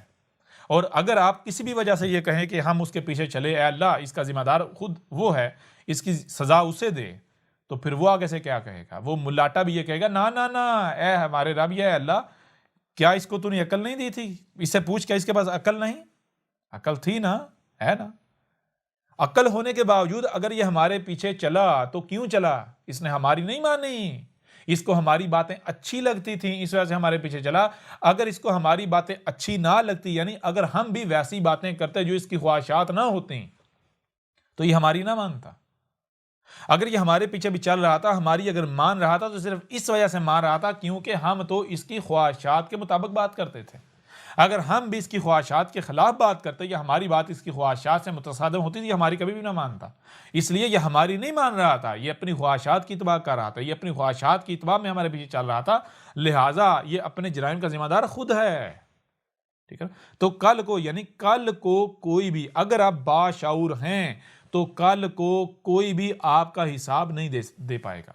ٹھیک ہے نا؟ آپ کو کوئی بچا نہیں پائے گا، کوئی بھی آپ کی سفارش نہیں کر پائے گا. لہٰذا اے وہ تمام کے تمام لوگوں جو ان ملاٹوں کے پیچھے چل رہے ہو، اگر تمہیں کوئی بھی ملا اچھا لگتا ہے تو اس بنیاد پر اس کے پیچھے چل رہے ہو. اگر تمہارا کوئی رشتہ دار ہے، تمہارے گلی کا ہے، تمہارے محلے کا ہے، تمہارے فرقے کا ہے، تمہارے گروہ کا ہے، یا تمہیں اچھا لگتا ہے، یا تم اس کے فین ہو چکے ہوئے ہو، تمہیں اس کی شکل پسند ہے، تمہیں اس کی جو ہے وہ عادات پسند ہیں، تو اس بنیاد پر اگر تم اس کے پیچھے چل رہے ہو تو اپنی آنکھیں کھول لو. اگر وہ کوئی غلط بات کرتا ہے تو اس وجہ سے اس کی غلط بات کو نظر انداز مت کرو، اس کے جرائم کو نظر انداز مت کرو. ٹھیک ہے نا؟ ورنہ نقصان تمہارا اپنا ہے. ٹھیک ہے نا؟ مارے جاؤ گے، وہ کل کو تمہیں نہیں بچا پائے گا. کسی بھی پھکی فروش کے پیچھے نہ چلو، اس طرح تحقیق کرو، غور و فکر کرو. ٹھیک ہے نا؟ اور جو ایسے پھکی فروش بھی ہیں جو انتہائی مکار ہیں، چالاک ہیں. ٹھیک ہے نا؟ وہ انتہائی چالاکی سے مکاری سے تمہیں اپنے پیچھے چلا رہے ہیں، تم ان کے پیچھے چل رہے ہو، ٹھیک ہے نا؟ لہٰذا آج ذرا دیکھو، غور کرو، ٹھیک ہے ذرا غور کرو، کوئی بھی شخص ہے آپ کو لگتا ہے کہ بھائی یہ باقی سب کے مقابلے پر یہ حق ہے، ٹھیک ہے، آپ کو حق حاصل ہے کہ آپ اس کے پیچھے چلیں، کیوں جی؟ کیونکہ بھائی ہم نے سب کی سن لی اور یہ جو ہے یہ اس کی بات سب سے بہتر ہے۔ لیکن اگر اس کی باتوں کو بھی غلط کوئی ثابت کرنے والا آ جاتا ہے، کوئی ایسی شخصیت آ جاتی ہے کہ جو یہ ثابت کرتی ہے کہ بھائی وہ بھی غلط ہے، تو پھر بھی آپ اگر اس کے پیچھے چلتے ہو تو پھر آپ حق کی اتباع نہیں کر رہے، بلکہ آپ اپنی خواہشات کی اتباع کر رہے، کیونکہ حق کی اگر آپ اتباع کر رہے ہوتے تو جو آپ کا دعویٰ تھا بھائی ہم اس کے پیچھے تو اس لیے چل رہے ہیں کیونکہ اس نے تو سارے فرقوں کو جو ہے چیلنج کیا، سارے، یہ تو بالکل الگ بات کرتا ہے، یہ تو جناب اللہ اور اس کے رسول کی بات کرتا ہے، یہ تو حق بات کرتا ہے، اس وجہ سے ہم اس کے پیچھے چل رہے ہیں۔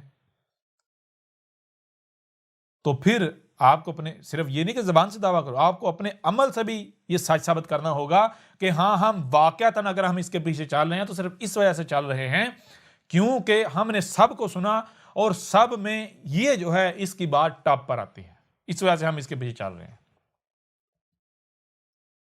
ٹھیک ہے نا؟ یہ آپ کو اپنے عمل سے ثابت بھی کرنا پڑے گا۔ کہیں ایسا تو نہیں کہ آپ زبان سے تو یہ دعویٰ کر رہے ہو لیکن آپ کا عمل یہ ہے کہ جیسے باقی اندھو کی طرح ملاٹوں کے پیچھے چل رہے ہیں، ان کے فین ہیں، ٹھیک ہے، ان کو اپنا کرتا دھرتا تسلیم کر لیا، ان سے مانوس ہو گئے یا ان کو اپنے دل کے اندر پکا پکا بٹھا لیا، ان کا بت بنا کر رکھ لیا، جناب فلاں شخص جو ہے جو بات کرے گا وہ تو بات لوہے کی لکیر ہے بھائی، وہ ہمارے لیے حجت ہے۔ اگر آپ نے اس کا بت بنا لیا ہے تو پھر آپ اپنے دعوے میں سچے نہیں ہو، اور جان لو اگر آپ لوگ کوئی بات کرتے ہو، زبان سے کوئی دعویٰ کرتے ہو تو اللہ صرف زبان کی جو بات ہے، قول ہے، اس پر یقین نہیں کرتا، کیونکہ ہر شے سے اس کا جوڑا ہے، ظاہر ہے تو باطن بھی ہے، زبان ہے تو عمل بھی ہے، جو آپ زبان سے کہہ رہے ہو آپ کو اپنے عمل سے بھی ثابت کرنا ہوگا، ٹھیک ہے؟ یہ ساری رب کی منصوبہ بندی ہوتی ہے کہ جب گمراہیاں ہوتی ہیں تو پھر کیا ہوتا ہے، وقتاً فوقتاً ایسے افراد اٹھتے رہتے ہیں کہ جو بظاہر یہ لگتا ہے کہ بھائی ان سب میں یہ بہتر ہے۔ تو ایسا رب کیوں کرتا ہے؟ ایسا رب اس لیے کرتا ہے کیونکہ بہت سارے ایسے ہوتے ہیں جن کا دعویٰ یہ ہوتا ہے اے ہمارے رب، ہم تو حق کے طلبگار ہیں۔ تو رب کہتا ہے بھائی دیکھو، اگر حق کے طلبگار تو دیکھو سب کی سنو، ان میں سے جو احسن ہے اس کے پیچھے چلو، بہتر ہے اس کے پیچھے چلو۔ اب کیا ہوتا ہے جب سب کی سنی جاتی ہے تو ان میں سے جو احسن نظر آتا ہے اس کے پیچھے چلا جاتا ہے، تو پھر صرف وہی نہیں چلتا کہ جو حق والے ہوتے ہیں، نہیں، دو طرح کے ہوتے ہیں، منافقین بھی ہوتے ہیں، مشرک بھی ہوتے ہیں، ٹھیک ہے؟ ایسا نہیں ہوتا کہ وہ واقعتاً اس بنیاد پر اس کے پیچھے چلتے ہیں، نہیں، بلکہ وہ اپنی خواہشات کی ہی اتباع میں اس کے پیچھے چل رہے ہوتے ہیں، لیکن دعویٰ ان کا یہ ہوتا ہے۔ کیوں؟ کیونکہ وہ جو سامنے آتا ہے، وہ جو ان کو شخصیت ایسے نظر آتی باقی سب سے ہٹ کر بات کر رہا ہے، وہ حق نہیں ہوتا، بلکہ وہ بھی یعنی ایک نیا فرقہ، ایک نیا چورن ہوتا ہے باقیوں کی طرح، ان سب کا مرکب ہوتا ہے۔ لوگوں کو بظاہر یہ لگتا ہے بھائی ان سب میں اس کی بات جو ہے وہ بہتر ہے، لہٰذا اس کے پیچھے اس دعوے کی بنیاد پر چلتے ہیں بھائی ہم تو سب کی سن رہے ہیں اور یہ سب میں بہتر ہے، اس وجہ سے ہم اس کے پیچھے چل رہے ہیں۔ اب سب یہ کہہ رہے ہیں، جو اس کے پیچھے چل رہے ہیں سب یہ کہہ رہے ہیں جی ہم تو بھائی جو حق ہے اس کے پیچھے چل رہے ہیں۔ اب جب آپ زبان سے کہہ رہے ہیں، آپ کو اپنے عمل سے بھی ثابت کرنا پڑے گا۔ عمل سے کیسے؟ اب رب خود آئے گا، رب یعنی حق سامنے آئے گا۔ اب جب حق سامنے آئے گا، اب آپ کو پھر ثابت کرنا اپنے عمل سے کہ جس دعوے کی بنیاد پر آپ چل رہے ہو، کیا آپ نے اس بنیاد پر سچے ہو؟ وہ بنیاد آپ کی ٹھیک ہے؟ آپ اپنی بات میں سچے، آپ اپنے قول میں سچے ہو؟ یعنی جب اس شخص کے خلاف بھی، یعنی اس شخص کو بھی باطل ثابت کر دیا جاتا ہے، اس شخص کے مقابلے پر بھی ایسی دعوت سامنے آتی ہے، ایسی شخصیت سامنے آ جاتی ہے کہ وہ شخصیت جو پہلے سے ایگزسٹ کر رہی ہے، جس کے پیچھے آپ چل رہے ہو، وہ بھی اس کے سامنے عاجز آ جاتی ہے، تو پھر آپ کو یہ حق حاصل نہیں ہے کہ آپ اب بھی اس کے پیچھے چلو۔ کیوں؟ کیونکہ آپ کا دعویٰ تو یہ ہے کہ ہم بھائی سب کی سنتے ہیں اور جو حق ہے، جو سب سے احسن ہے، بہتر، اس کے پیچھے چلنے والے ہیں۔ لہٰذا جب آج تمہارے اوپر واضح کر دیا گیا ہے کہ بھائی اس کے برعکس، اس کے اگینسٹ بھی ایک اور شخصیت ایسی آ گئی ہے کہ جس نے اسے بھی پچھاڑ دیا ہے، اس کا باطل ہونا واضح کر دیا ہے، اور یہ جو شخصیت آئی ہے اب اس کی بات کو تو چیلنج بھی نہیں کیا جا سکتا، نہیں کیا جا سکتا۔ کوئی دنیا کوئی طاقت باطل ثابت نہیں کر سکتی. اس کے باوجود اگر تم اسی کے پیچھے چل رہے ہو تو کیا تم اپنے دعوے میں سچے ہو یا پھر تم بھی باقیوں کی طرح اپنی خواہشات کی اتباع میں لگے ہوئے ہو؟ سمجھ آ رہی یا نہیں آ رہی؟ کیوں؟ کیونکہ تم ان فرقوں سے کسی نہ کسی وجہ سے متنفر ہوئے. ٹھیک ہے، کسی نہ کسی وجہ سے متنفر ہوئے، اور تم وہ جو آباؤ اجداد سے چلا رہا ہے، جو تمہارے گلوں میں پٹے پڑے ہوئے، تم وہ پٹے نہیں اتارنا چاہتے. ٹھیک ہے نا، تم اسی دائرے میں بند رہنا چاہتے ہو. تم حق کے طلبگار نہیں ہو بلکہ تم ابھی بھی کنویں کے مینڈک ہو. اور آج جب حق آ گیا اور آپ وہی کر رہے ہو تو پھر جان لو یہ پھکی فروش تمہیں نہیں بچا پائیں گے. یہ جتنے بھی پھکی فروش ہیں، یہ چالاک اور مکار تمہیں کل کو بچا نہیں پائیں گے. اگر تو بچا پائیں گے تو ٹھیک ہے، آج بھی ان کے پیچھے چلو، اگر نہیں تو پھر آج تمہارے پاس آخری موقع ہے، وقت ہے، آنکھیں کھول لو ورنہ مارے جاؤ. ٹھیک ہے نا. تو چیز یہ ہے، دیکھیں کہ یہ جتنے بھی پھکی فروش ہیں، یہ جتنے بھی اپنا چورن بیچ رہے ہیں، یہ جتنے بھی مذہب فروش ہیں، دین فروش ہیں، یہ ملاٹے ہیں، جتنے بھی ہیں، کوئی داڑھی والا ہو بغیر داڑھی والا ہو، ٹوپی والا ہو بغیر ٹوپی کے ہو، امام پگڑی والا ہو بغیر پگڑی کے ہو، ٹھیک ہے نا، شلوار قمیض والا ہو یا پھر وہ پینٹ شرٹ والا ہو، ٹھیک ہے، کوئی بھی ہو، ٹائی والا ہو جو بغیر ٹائی کے ہو، جتنے بھی ملاٹے ہیں، ٹھیک ہے نا، داڑھی والا ہو یا کلین شیو ہو یا چھوٹی چھوٹی داڑھی والا ہو، کسی بھی فرقے کا ہو، جتنے بھی ملاٹے ہیں، یہ کیا کہہ رہے ہیں؟ یہ کہہ رہے ہیں کہ بھائی رسول آتے ہیں معجزات کے ساتھ، رسول آتے ہیں معجزات کے ساتھ. لیکن اگر آج یہ بات غلط ثابت ہو جاتی ہے، حق اس کے بالکل برعکس کچھ اور سامنے آتا ہے، تو کیا پھر بھی تم نے ان کے پیچھے چلنا ہے؟ کیا پھر بھی تمہیں یہ اجازت حاصل ہے، تمہیں یہ حق حاصل ہے کہ تم ان کے پیچھے چلو؟ نہیں، بالکل نہیں. ٹھیک ہے نا. چلو اب ذرا غور کرو، یہ جتنے بھی یہ دعویٰ کر رہے ہیں، یہ کہہ رہے ہیں رسول آتے ہیں معجزات کے ساتھ، رسول آتے ہیں معجزات کے ساتھ، رسول آتے ہیں معجزات کے ساتھ، تو ان تمام کے تمام سے اور ان کی ماننے والوں سے بھی اب میرا سوال ہے، یعنی اب وہ جو سوال تھا اس سوال کا جواب ایک اور پہلو سے آپ کے سامنے رکھتے ہیں. وہ پہلو کیا ہے؟ وہ پہلو یہ ہے کہ دیکھیں ہر کوئی یہی کہہ رہا ہے رسول آتے ہیں معجزات کے ساتھ. تو میں آپ سے سوال کرتا ہوں، اگر رسول آتے ہیں معجزات کے ساتھ، رسول آتے ہیں معجزات کے ساتھ، رسول اگر کوئی انتہائی غیر معمولی شخصیت ہوتے ہیں، تو کیا پھر رسول کا کفر کیا جانا چاہیے؟ مثال کے طور پر لوگ کہتے ہیں کہ ہمیں معجزہ دکھا، اور رسولوں کو معجزہ دکھا دیا جاتا ہے. معجزہ کسے کہتے ہیں؟ معجزہ کہتے ہیں ایسا کام، ایسی بات جو سامنے والا پورا زور لگا لے، اس کے باوجود بھی وہ عاجز آ جائے، وہ اس کا احاطہ نہ کر پائے، اسے سمجھ نہ پائے، اس کا مقابلہ نہ کر پائے. ٹھیک ہے نا، معجزہ تو اسے کہتے ہیں. لہٰذا اگر مثال کے طور پر رسول آتے ہیں معجزات کے ساتھ، تو میں آپ سے سوال کرتا ہوں، یعنی اگر رسول آتے ہیں ویسے جیسے تم کہتے ہو، جیسے تم کہتے ہو، تو کیا اس صورت میں رسولوں کو مانا جانا چاہیے یا پھر رسولوں کا کفر و کذب کیا جانا چاہیے؟ رسولوں کو مانا جانا چاہیے یا رسولوں کے ساتھ دشمنی کی جانی چاہیے؟ اگر تو رسول اس طرح آتے ہیں جیسے تم کہتے ہو، تو پھر کسی ایک بھی رسول کا کفر نہیں کیا جانا چاہیے، کسی ایک بھی رسول کے ساتھ دشمنی نہیں کی جانی چاہیے، کسی ایک بھی رسول کو گالی نہیں دی جانی چاہیے، کیونکہ لوگوں کو بھائی پتہ ہوتا ہے نا کہ جو ہمارے سامنے ہے وہ غیر معمولی شخصیت ہے. ٹھیک ہے، اگر ہم اس کے ساتھ دشمنی کریں گے مارے جائیں گے. جب لوگ کہتے ہیں جی تو ہمیں معجزہ دکھا تو ہم مان جائیں گے تو رسول ہے. کیونکہ لوگوں کے دماغوں میں جب یہ بات بٹھا دی گئی کہ دیکھو رسول جو ہوتا ہے وہ ایسا کام کرتا ہے، رسول کو نہیں ہے، رب کا بھیجا ہوا، لہٰذا رسول کے ساتھ دشمنی کا مطلب کیا ہے؟ رب کے ساتھ دشمنی. تو کیا رب کے ساتھ دشمنی کر کے کوئی بچ پائے گا؟ کوئی رب کا مقابلہ کر پاتا ہے؟ نہیں. لہٰذا اگر یہ ثابت ہو جائے کہ سامنے والا رسول ہے، تو پھر خواہ کچھ ہی کیوں نہ ہو جائے، خود کو اس کے آگے جھکانا ہے، اس کی بات ماننی ہے. کیونکہ اس کے ساتھ دشمنی رب کے ساتھ دشمنی ہے، تو رب تمہیں نشانی عبرت بنا دے گا. تو جناب رسول کی پہچان کیا ہے؟ رسول کی پہچان یہ ہے جو معجزات کے ساتھ آتا ہے. تو اب اگر رسول یعنی آتا ہے معجزات کے ساتھ، لوگ کہتے ہیں کہ ٹھیک ہے ہم تجھے رسول مان لیں گے اگر تو معجزہ دکھا. کیوں؟ کیونکہ ان کو عقائد و نظریات کے مطابق تو یہ اگر معجزہ دکھا دے رسول ثابت ہو جائے گا کہ رسول کے علاوہ کوئی معجزہ دکھا نہیں سکتا۔ اب اگر رسول معجزہ دکھا دیتا ہے تو کیا کسی کی جرت ہے کہ وہ پھر بھی کفر کرے، کذب کرے، اس کے ساتھ دشمنی کرے؟ کسی میں جرت ہے؟ کوئی کر سکتا ہے؟ تو بہت سادہ سا اور سیدھا سا جواب ہے نہیں۔ اگر رسول آتے ہیں معجزات کے ساتھ، لوگ ڈیمانڈ کرتے ہیں معجزے کی اور رسول معجزہ دکھاتا ہے، تو کسی کی جرت نہیں ہے کہ وہ اس کا کفر کرے، اس کا کذب کرے، اس کے ساتھ دشمنی کرے۔ ٹھیک ہے نا؟ سامنے تو چھوڑیں، چار دیواری میں بھی اس کے خلاف بات کرنے سے وہ لاکھ بار سوچے گا۔ کیوں؟ کیونکہ اس کے اوپر واضح ہوگا کہ یہ میں مخالفت اس کی نہیں کرنے جا رہا، اپنے جیسے بشر کی۔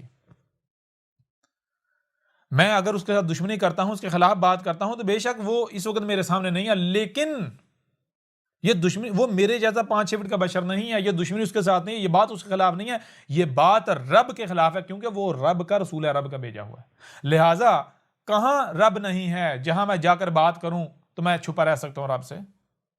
کہاں رب نہیں ہے کہ جہاں پر میں جا کر اس کے ساتھ دشمنی کروں اور میں پکڑا نہ جاؤں؟ لہٰذا جب ہر جگہ رب موجود ہے، رب مجھے سن رہا ہے، رب مجھے دیکھ رہا ہے، رب میرے ایک ایک عمل سے واقف ہے، تو پھر میں رائی برابر بھی، اگر میں اکیلا ہوں، اکیلے میں بھی اگر میں اپنے دل میں بھی اس کے خلاف کوئی بات لے کر آتا ہوں تو رب کو علم ہے میرے اندر کیا چل رہا ہے، لہٰذا میں نہیں بچوں گا، میں رب کا مقابلہ نہیں کر سکتا۔ لہٰذا کیا ہے؟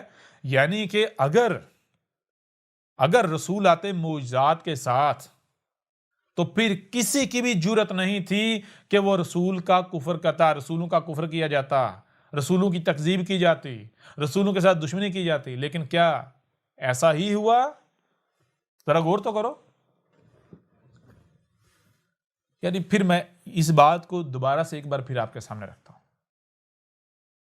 دیکھیں، جو لوگ یہ کہتے ہیں رسول آتے ہیں معجزات کے ساتھ، وہ کیوں یہ کہتے ہیں؟ پہلی بات، یہ وہ لوگ ہوتے ہیں جو مانتے ہیں کہ رب اپنے رسول بھیجتا ہے، یا رب نے رسول بھیجے، یا رب کا رسول آئے گا، رب کا بھیجا ہوا آئے گا۔ رسول کا مطلب کیا ہے؟ بھیجا ہوا۔ رسول اللہ، اللہ کا بھیجا ہوا۔ تو اب اللہ کا بھیجا ہوا، اس کا مطلب کیا ہے؟ مطلب یہ ہے کہ بھائی اگر آپ کسی شخص سے دشمنی کرتے ہیں، کسی شخص کو گالی دیتے ہیں، اگر تو وہ آپ ہی کے جیسا ایک شخص ہے تو پھر تو ٹھیک ہے، یہ گالی اس کو دی گئی، یہ دشمنی اس کے ساتھ کی گئی، نارمل ہے۔ لیکن کہیں ایسا تو نہیں کہ جو سامنے والا ہے وہ اللہ کا بھیجا ہوا ہے، اللہ کا رسول ہے۔ کیوں؟ کیونکہ اگر اللہ کے بھیجے ہوئے کو گالی دی گئی تو وہ گالی اس کو نہیں ہے، ہمارے اپنے جیسے کو نہیں ہے، بلکہ وہ گالی اللہ کو دی جائے گی، رب کو دی جائے گی۔ اگر اس کے ساتھ دشمنی کی جاتی ہے تو وہ دشمنی اس ہمارے جیسے کے ساتھ نہیں ہے، بلکہ رب کے ساتھ دشمنی ہے۔ لہٰذا کہیں دیکھنا، کہیں ایسا نہ ہو کہ ہم انجانے میں اللہ کے ساتھ دشمنی کر بیٹھے ہیں، اللہ کی مخالفت کر بیٹھے ہیں، رب کی مخالفت کر بیٹھے ہیں۔ کیسے؟ یعنی کہ ہم کہیں ایسا نہ ہو کہ ہم یہی سمجھتے رہیں کہ یہ ہمارے ہی جیسا ہے، لیکن حقیقت کیا ہو؟ حقیقت یہ ہے کہ وہ رب کا بھیجا ہوا، اللہ کا رسول ہو۔ یوں ہم اس کے ساتھ دشمنی کریں اور دشمنی رب کے ساتھ، اور ہم ہلاکت کا سودا کریں اپنے لیے، ہم نہ بچنے والوں میں سے ہو جائیں۔ ٹھیک ہے نا؟ تو یہ چیز لوگوں کے ذہن میں ہوتی ہے کہ دیکھو، رسول جو ہوتا ہے اس کا کفر نہیں کرنا، رسول کی مخالفت نہیں کرنی، رسول کے ساتھ دشمنی نہیں کرنی، رسول کی اطاعت و اتباع کرنی ہے، رسول کے پیچھے چلنا ہے، چاہ کر بھی رسول کی مخالفت نہیں کرنی۔ اور رسول کی پہچان کیا ہے؟ رسول کی پہچان یہ ہے کہ رسول آتا ہے معجزات کے ساتھ۔ لہٰذا اگر کوئی بھی قوم جس میں رسول آتا ہے اور رسول کہتی ہے، ڈیمانڈ کرتی ہے ہمیں معجزہ دکھا، قوم یہ ڈیمانڈ کرتی ہے، لوگ یہ ڈیمانڈ کرتے ہیں ہمیں معجزہ دکھا، اور رسول معجزہ دکھا دیتا ہے، تو اس ڈیمانڈ، اس مطالبہ کرنے والوں میں کوئی ایک شخص بھی ایسا نہیں ہو سکتا جس میں یہ ہمت ہو، یہ جرت ہو کہ معجزہ دیکھنے کے بعد بھی وہ کفر کرے۔ ٹھیک ہے نا؟ وہ دشمنی کرے، دشمنی کفر، یہ تو بات کی بات ہے۔ وہ کہیں اکیلا ہو، یہاں اسے یقین ہو، جہاں اسے یقین ہو کہ میں اکیلا ہوں، اور وہ اس حالت میں بھی وہ رسول کے خلاف اپنے دل میں بھی کوئی بات لے کر آئے، کسی میں جرت نہیں ہوگی۔ کیوں؟ کیونکہ انہوں نے معجزہ کیوں مانگا؟ صرف اس لیے مانگا کہ معجزے صرف رسولوں کے پاس ہوتے ہیں۔ کیوں رسول سے معجزہ مانگا جاتا ہے؟ رسول سے معجزہ کیوں مانگا جاتا ہے؟ رسول اس لیے مانگا جاتا ہے کیونکہ کیونکہ لوگ سمجھتے ہیں کہ بھائی اللہ رب ایشور گاڈ ایسے کام کرتا ہے جو ہم نہیں کر سکتے. تو رسول اللہ کا مطلب کیا ہے کہ اللہ ہمارے ہی جیسے بشر کی صورت میں ہماری رہنمائی کے لیے ہمارے سامنے آ گیا. اللہ نے ایک بشری روپ دھار لیا، رسول کی صورت میں ہمارے سامنے آئی. یہی چیز قرآن میں آپ دیکھتے ہیں کہ قرآن میں کیا ہے، اللہ اور اس کے رسول میں فرق نہیں کرو، فرق الگ الگ نہیں کرو. اللہ اور اس کا رسول دونوں ایک ہیں. جب تک رسول موجود ہے، حیات ہے، اس کی اطاعت اللہ کی اطاعت ہے، اس کی اتباع اللہ کی اتباع ہے، اس کے ساتھ دشمنی اللہ کی دشمنی ہے، اللہ کے ساتھ دشمنی ہے. ٹھیک ہے نا؟ کیوں؟ اللہ اور رسول دونوں ایک. ٹھیک ہے نا؟ لہذا لوگ یہ سمجھتے ہیں کہ بھائی اللہ رب گاڈ ایشور وہ کام کرتا ہے، ایسے ایسے کام کر سکتا ہے جو ہم انسان نہیں کر سکتے. لہٰذا اب اگر کوئی یہ آ کر کہتا ہے کہ میں اللہ کا رسول ہوں، میں رب کا رسول ہوں، میں ایشور کا اوتار ہوں، تو پھر ظاہر سی بات ہے وہ تو غیر معمولی کام کرنے کی صلاحیت رکھتا ہوگا، کیونکہ وہ اللہ کا بھیجا ہوا ہے نا، اللہ کا وجود ہے نا، رب خود آیا ہے نا، ایشور خود آیا ہے نا، ایشور نے اتار لیا ہے نا. تو کیا وہ واقعتاً اللہ ہی ہے، ایشور ہی ہے؟ یعنی ایشور نے اتار لیا ہے، اللہ کا رسول ہے، رب کا بھیجا ہوا ہے. تو پہچان کیا ہے؟ پھر اس سے وہ ڈیمانڈ کرو جو کام اللہ کر سکتا ہے، انسان نہیں کر سکتا. تو پھر لوگ کیا کرتے ہیں؟ کیونکہ لوگوں کے دماغوں میں یہ ٹھونس دیا گیا ہوتا ہے کہ بھائی اللہ ایشور یہ کرتا ہے، وہ کرتا ہے، ایسے کرتا ہے، ویسے کرتا ہے. تو یوں لوگ اس وجہ سے معجزے کی ڈیمانڈ کرتے ہیں. یعنی معجزہ کیا؟ ایسا کام، ایسی بات کہ جو سامنے والوں انسانوں کے دماغ میں آ ہی نہیں سکتی. انسان وہ کر ہی نہیں سکتے، وہ کام انسان کر نہیں سکتے. اگر کوئی انسان دعویٰ کرتا ہے کہ میں یہ کام کر سکتا ہوں تو وہ کر کے دکھائے، وہ عاجز آ جائے گا، نہیں کر پائے گا. اس وجہ سے رسول سے معجزے کی ڈیمانڈ کی جاتی ہے، مطالبہ کیا جاتا ہے، تاکہ یہ کنفرم ہو جائے کہ یہ واقعتاً رب ہی ہے، ہمارا رب ہمارے جیسے بشر کی صورت میں ہمارے سامنے آیا ہے، ہمارے اوپر واضح ہو جائے. جب یہ ہمیں وہ کام کر کے دکھا دے گا جو صرف رب ہی کر سکتا ہے، تو پھر ثابت ہو جائے گا یہ رب خود ہے، یہ رب کا بھیجا ہوا ہے. لہٰذا اب اس کے ساتھ دشمنی نہیں کی جائے گی، اس کی بات مانی جائے گی، اس کے پیچھے چلا جائے گا، اس کا کفر نہیں کیا جائے گا. اس کے ساتھ دشمنی رب کے ساتھ دشمنی، اس کا کفر و کذب رب کا کفر و کذب. ٹھیک ہے نا؟ اس کے خلاف اگر کچھ بھی کیا جائے گا تو رب کے خلاف کیا جائے گا، اس کی نصرت کی جائے گی تو یہ نصرت رب کی نصرت ہے. ٹھیک ہے نا؟ اس وجہ سے لوگ معجزے کا مطالبہ کرتے ہیں، یا قوموں نے معجزات کا مطالبہ کیا. اب میں آپ سے سوال کرتا ہوں کہ اب اگر رسول آتے ہیں معجزات کے ساتھ، اور لوگ جب معجزے کا مطالبہ کرتے ہیں اس وجہ سے کرتے ہیں، اور رسول معجزہ دکھا دیتا ہے، تو پھر کیا کسی کی ہمت ہے، کسی میں جرت ہے، یا کوئی بھی انکار کر سکتا ہے اس کے رسول ہونے کا؟ نہیں کر سکتا. لیکن اگر اس کے باوجود بھی ہم دیکھیں، ہمیں یہ ملے کہ بھائی ہر رسول کا کفر کیا گیا، ہر رسول کا کذب کیا گیا، ہر رسول کو قتل کرنے کی کوشش کی گئی. ٹھیک ہے؟ اکثریت نے رسولوں کا کذب کیا، کفر و کذب کیا. اکثریت نے رسولوں کے ساتھ دشمنی کی، رسولوں کو گالیاں دیں، بکواسات کی، اور رسولوں کو یہ کہا کہ تو ہمارے ہی جیسا بشر ہے. تو پھر اس کا مطلب کیا ہوگا؟ اس کا مطلب یہ ہے کہ پھر آپ لوگ جھوٹے ہو، آپ لوگ اپنے دعوے میں غلط ہو، آپ کو علم ہی نہیں، آپ ضلال مبین میں ہو، یعنی 100% گمراہیوں میں ہو. مطلب کیا؟ مطلب یہ ہے کہ رسول معجزات کے ساتھ نہیں آتے، بلکہ رسول اس کے برعکس کسی اور شے کے ساتھ آتے ہیں. کس کے ساتھ آتے ہیں وہ بھی تھوڑی دیر پہلے واضح ہو جائے گا، تھوڑی دیر بعد جو ہے واضح ہو جائے گا. ٹھیک ہے؟ تو اب میں آپ سے سوال کرتا ہوں، جتنے بھی لوگ یہ ملاٹے یا ان کے پیروکار یا ان کے علاوہ جتنے بھی لوگ ہیں، میں سب سے یہ سوال کرتا ہوں، مجھے میرے سوال کا جواب دیں کہ اس سے پہلے، آج سے پہلے جتنے بھی رسول آئے، کیا ہر رسول کا کفر و کذب نہیں کیا گیا؟ ہر رسول کے ساتھ دشمنی نہیں کی گئی؟ کی گئی نا. ہر رسول کو قتل کرنے کی کوشش کی گئی یا نہیں کی گئی؟ کی گئی یا نہیں کی گئی؟ اور جو رسولوں کے خاتم یعنی فلٹر سے نکل کر آنے والے نبیین رسول بنے، کیا ان رسولوں کو قتل کیا گیا یا نہیں کیا گیا؟ کیا گیا نا.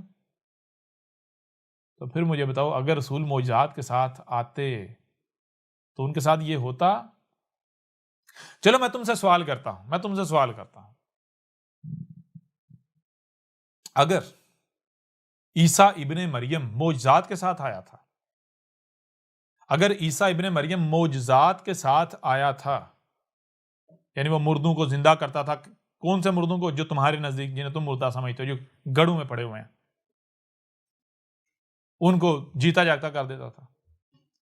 اگر وہ یہ بتا دیتا تھا بھائی تم کیا کھا کر آئے، مثلاً جی کوئی گھر میں دال پکا کے کھا کے آیا ہے یا کچھ بھی پکا کے، تو وہ یہ بتا دیتا بھائی تو دال کھا کر آیا ہے ماش کی یا مسور کی، یا تو فلاں چیز کھا کر آیا ہے، یہ بتا دیتا تھا. اور وہ یہ بتا دیتا تھا کہ تم نے گھروں میں کیا کچھ اتنے من گندم اور اتنے من چاول اور یہ چیزیں ذخیرہ کر رکھی ہیں. یعنی کہ وہ بوجھ لیتا تھا اور مٹی سے مورتی بنا کر پھونک مارتا تھا، صحیح سلامت پرندے بن جاتے. تو پھر کسی میں ہمت تھی، کسی کی جرت تھی کہ اس کا کفر کرتا، اس کا کذب کرتا، اس کے ساتھ زیادتی کی جاتی، اس کے اوپر ظلم گرایا جاتا، اس کو صلیب پر چڑھا دیا جاتا، اپنی طرف سے قتل کر دیا جاتا. ایسا کیا جاتا. اگر اس کے باوجود ایسا ہوا تو پھر اس کا مطلب کیا؟ اس کا مطلب یہ ہے کہ جو تمہارے بابو نے، تمہارے ملاٹوں نے، تمہارے بڑوں نے جو کچھ رسولوں سے گڑھ کر تمہیں سنایا ہے، رسولوں سے منسوب کر کے تمہیں سنایا ہے، وہ حق نہیں ہے. تمہارے آباء و اجداد تمہارے بڑے گمراہ تھے اور تم بھی ان کے پیچھے گمراہی میں ہو. اگر عیسیٰ ابن مریم کے پاس معجزات ہوتے تو اس کے اوپر زمین تانگ نہ کی جاتی، اس کا کفر و کذب نہ کیا جاتا، اس کو صلیب پر نہ چڑھا دیا جاتا، اپنی طرف سے اسے قتل نہ کر دیا جاتا. وہ تو رب نے بچایا نا. کیسے بچایا؟ وہ بات کی بات ہے، اور ہم نے الکتاب میں ہر پہلو سے ہر بات کو کھول کھول کر واضح کر دیا اور چیلنج کیا کہ دنیا کی کوئی طاقت غلط ثابت کر کے دکھائے. پھر اسی طرح آپ مثال لے لیں محمد کی. اگر مشرکین مکہ نے یا مشرکین نے مطالبہ کیا کہ ہمیں معجزہ دکھا، تو محمد نے اپنی انگلی کے اشارے سے چاند کے 2 ٹکڑے کر دیے. اس سے بڑا کوئی معجزہ ہو سکتا ہے؟ جو شخص انگلی کے اشارے سے چاند کے 2 ٹکڑے کر دے، وہ انگلی کے اشارے سے کیا کچھ نہیں کر سکتا؟ پھر یہ معجزہ دیکھ لینے کے بعد کسی بھی صورت میں محمد کا کفر کیا جا سکتا ہے؟ محمد کے ساتھ کوئی دشمنی کر سکتا تھا؟ کسی کی جرت تھی محمد کے ساتھ دشمنی کرتا؟ اور اگر اس کے باوجود تم کہتے جی محمد نے معجزہ دکھایا، اس کے باوجود اگر محمد کو قتل کرنے کی کوشش کی گئی، اپنی طرف سے انہوں نے قتل کر دیا، وہ تو رب نے بچا لیا نا. محمد کا کفر و کذب کیا گیا، محمد کے ساتھ لڑائیاں کی گئی، محمد کا مقابلہ کیا گیا. تو کیوں کیا گیا؟ ظاہر بات ہے مقابلہ تو اسی کا کیا جائے گا نا جو تو سمجھے ہمارے ہی جیسا ہے. اگر لوگوں کے اوپر یہ واضح ہو جائے کہ یہ رب کا رسول ہے، رب کا بھیجا ہوا ہے، یہ رب خود ہے، رب ایک بشر کی صورت ہمارے سامنے آیا، تو پھر کون ہے جو اس کے ساتھ پنگا لے؟ کیونکہ اس کو پتا ہوگا کہ بھائی اس کے ساتھ دشمنی سے پنگا رب کے ساتھ پنگا ہے، تو کیا میں رب کے ساتھ دشمنی کر لوں گا؟ اگر رسولوں کے ساتھ دشمنی کی جاتی ہے تو یہی سمجھ کر کی جاتی ہے کہ یہ تو ہمارے ہی جیسا بشر ہے. اور ایسا کب سمجھا جائے گا؟ ایسا تب ہی سمجھا جائے گا جب انہیں ہر لحاظ سے یہ نظر آئے گا یہ ہمارے ہی جیسا بشر ہے، ہماری ہی طرح کھاتا ہے، ہماری ہی طرح پیتا ہے، ہماری ہی طرح بولتا ہے، ہماری ہی طرح چلتا ہے، ہماری ہی طرح اس کا جسم ہے، یعنی کہ یہ ہماری طرح 5-6 فٹ کا ہے، ہماری طرح اس کی بیوی ہے، ہماری ہی طرح اس کے بچے ہیں، ہماری طرح کھانے کا محتاج ہے، پینے کا محتاج ہے، اسے بھوک لگتی ہے، پیاس لگتی ہے، دھوپ لگتی ہے، اس کا سایہ ہے، سب کچھ ہے. جب لوگ یہ سمجھیں گے تو تب ہی تو دشمنی کریں گے نا. کیونکہ انہیں پتا ہوگا کہ اگر ہم اس کے ساتھ دشمنی کریں گے تو یہ رب کے ساتھ دشمنی نہیں ہے، یہ ہمارے ہی جیسا ہے، یہ کیا بگاڑ لے گا ہمارا، کیا کر لے گا. اور پھر جب لوگ دشمنی کرتے تھے اور آگے سے جب ریاکشن آتا تھا تو انہیں جب کیا ہوتا، یقین ہو جاتا ہاں بھئی یہ ہماری جیسا بشر ہے. کیوں؟ کیونکہ جب رسول کو گالی دی جاتی تھی، جب رسول کو قتل کرنے کی کوشش کی جاتی تھی، جب رسول کے ساتھ دشمنی کی جاتی تھی، تو سامنے سے جو رد عمل آتا تھا وہ ایسا نہیں آتا تھا کہ جو غیر معمولی ہو، جس سے یہ لگے کہ بھائی ہاں بھئی یہ غیر معمولی شخصیت ہے. نہیں، بلکہ جب اس کو گالی دی جاتی تھی تو آگے سے وہ دیکھتے تھے جیسے ایک کمزور شخص ہوتا ہے، اس کو اگر طاقت اور گالی دے تو کمزور کیا کرے گا؟ خاموش ہو جائے گا.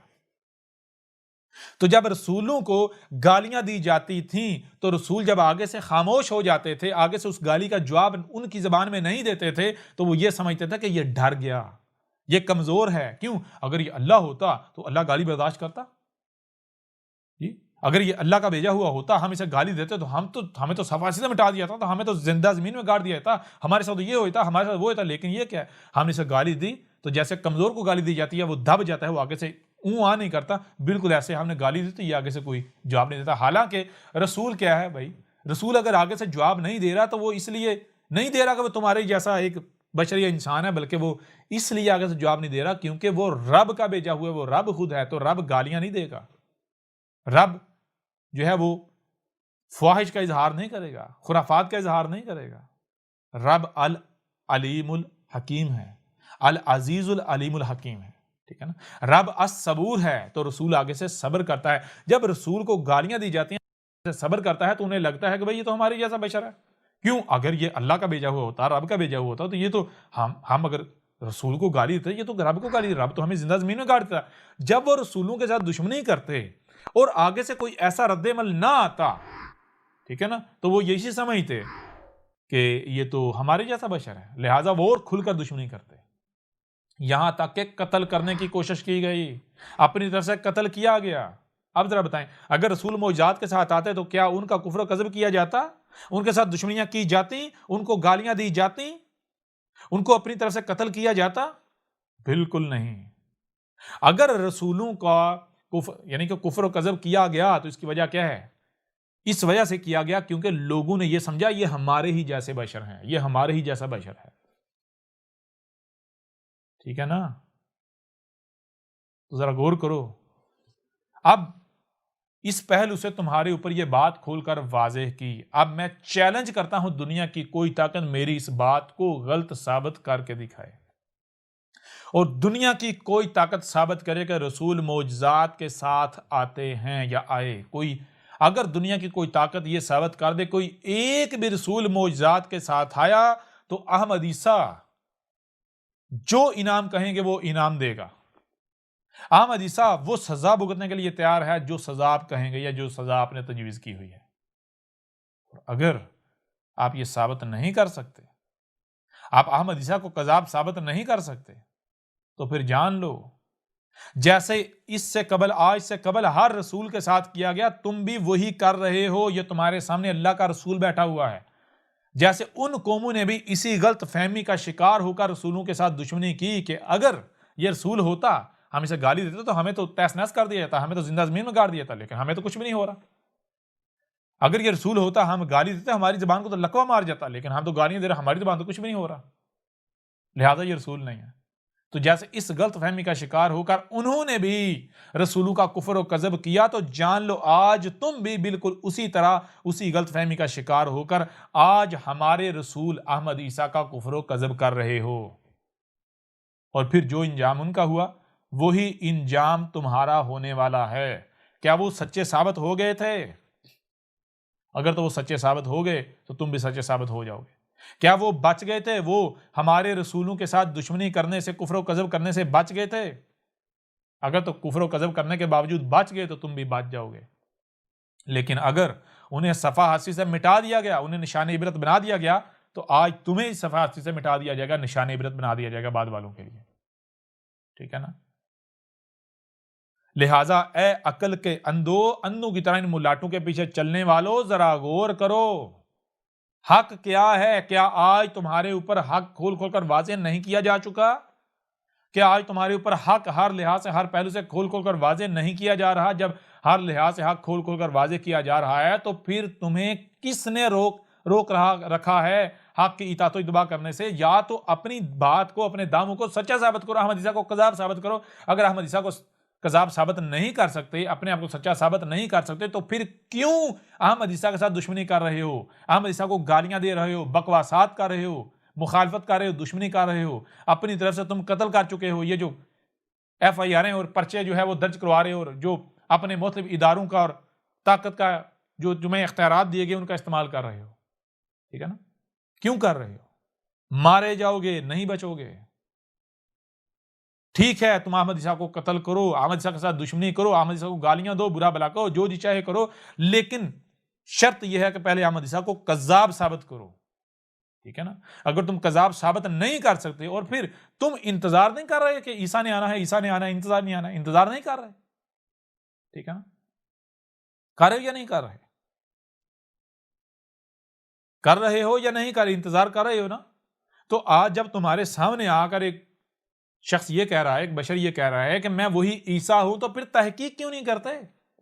اگر میں کذاب ہوں گا یا میں کذاب ہوا تو تحقیق کرنے سے تو میں کذاب ثابت ہو جاؤں گا نا۔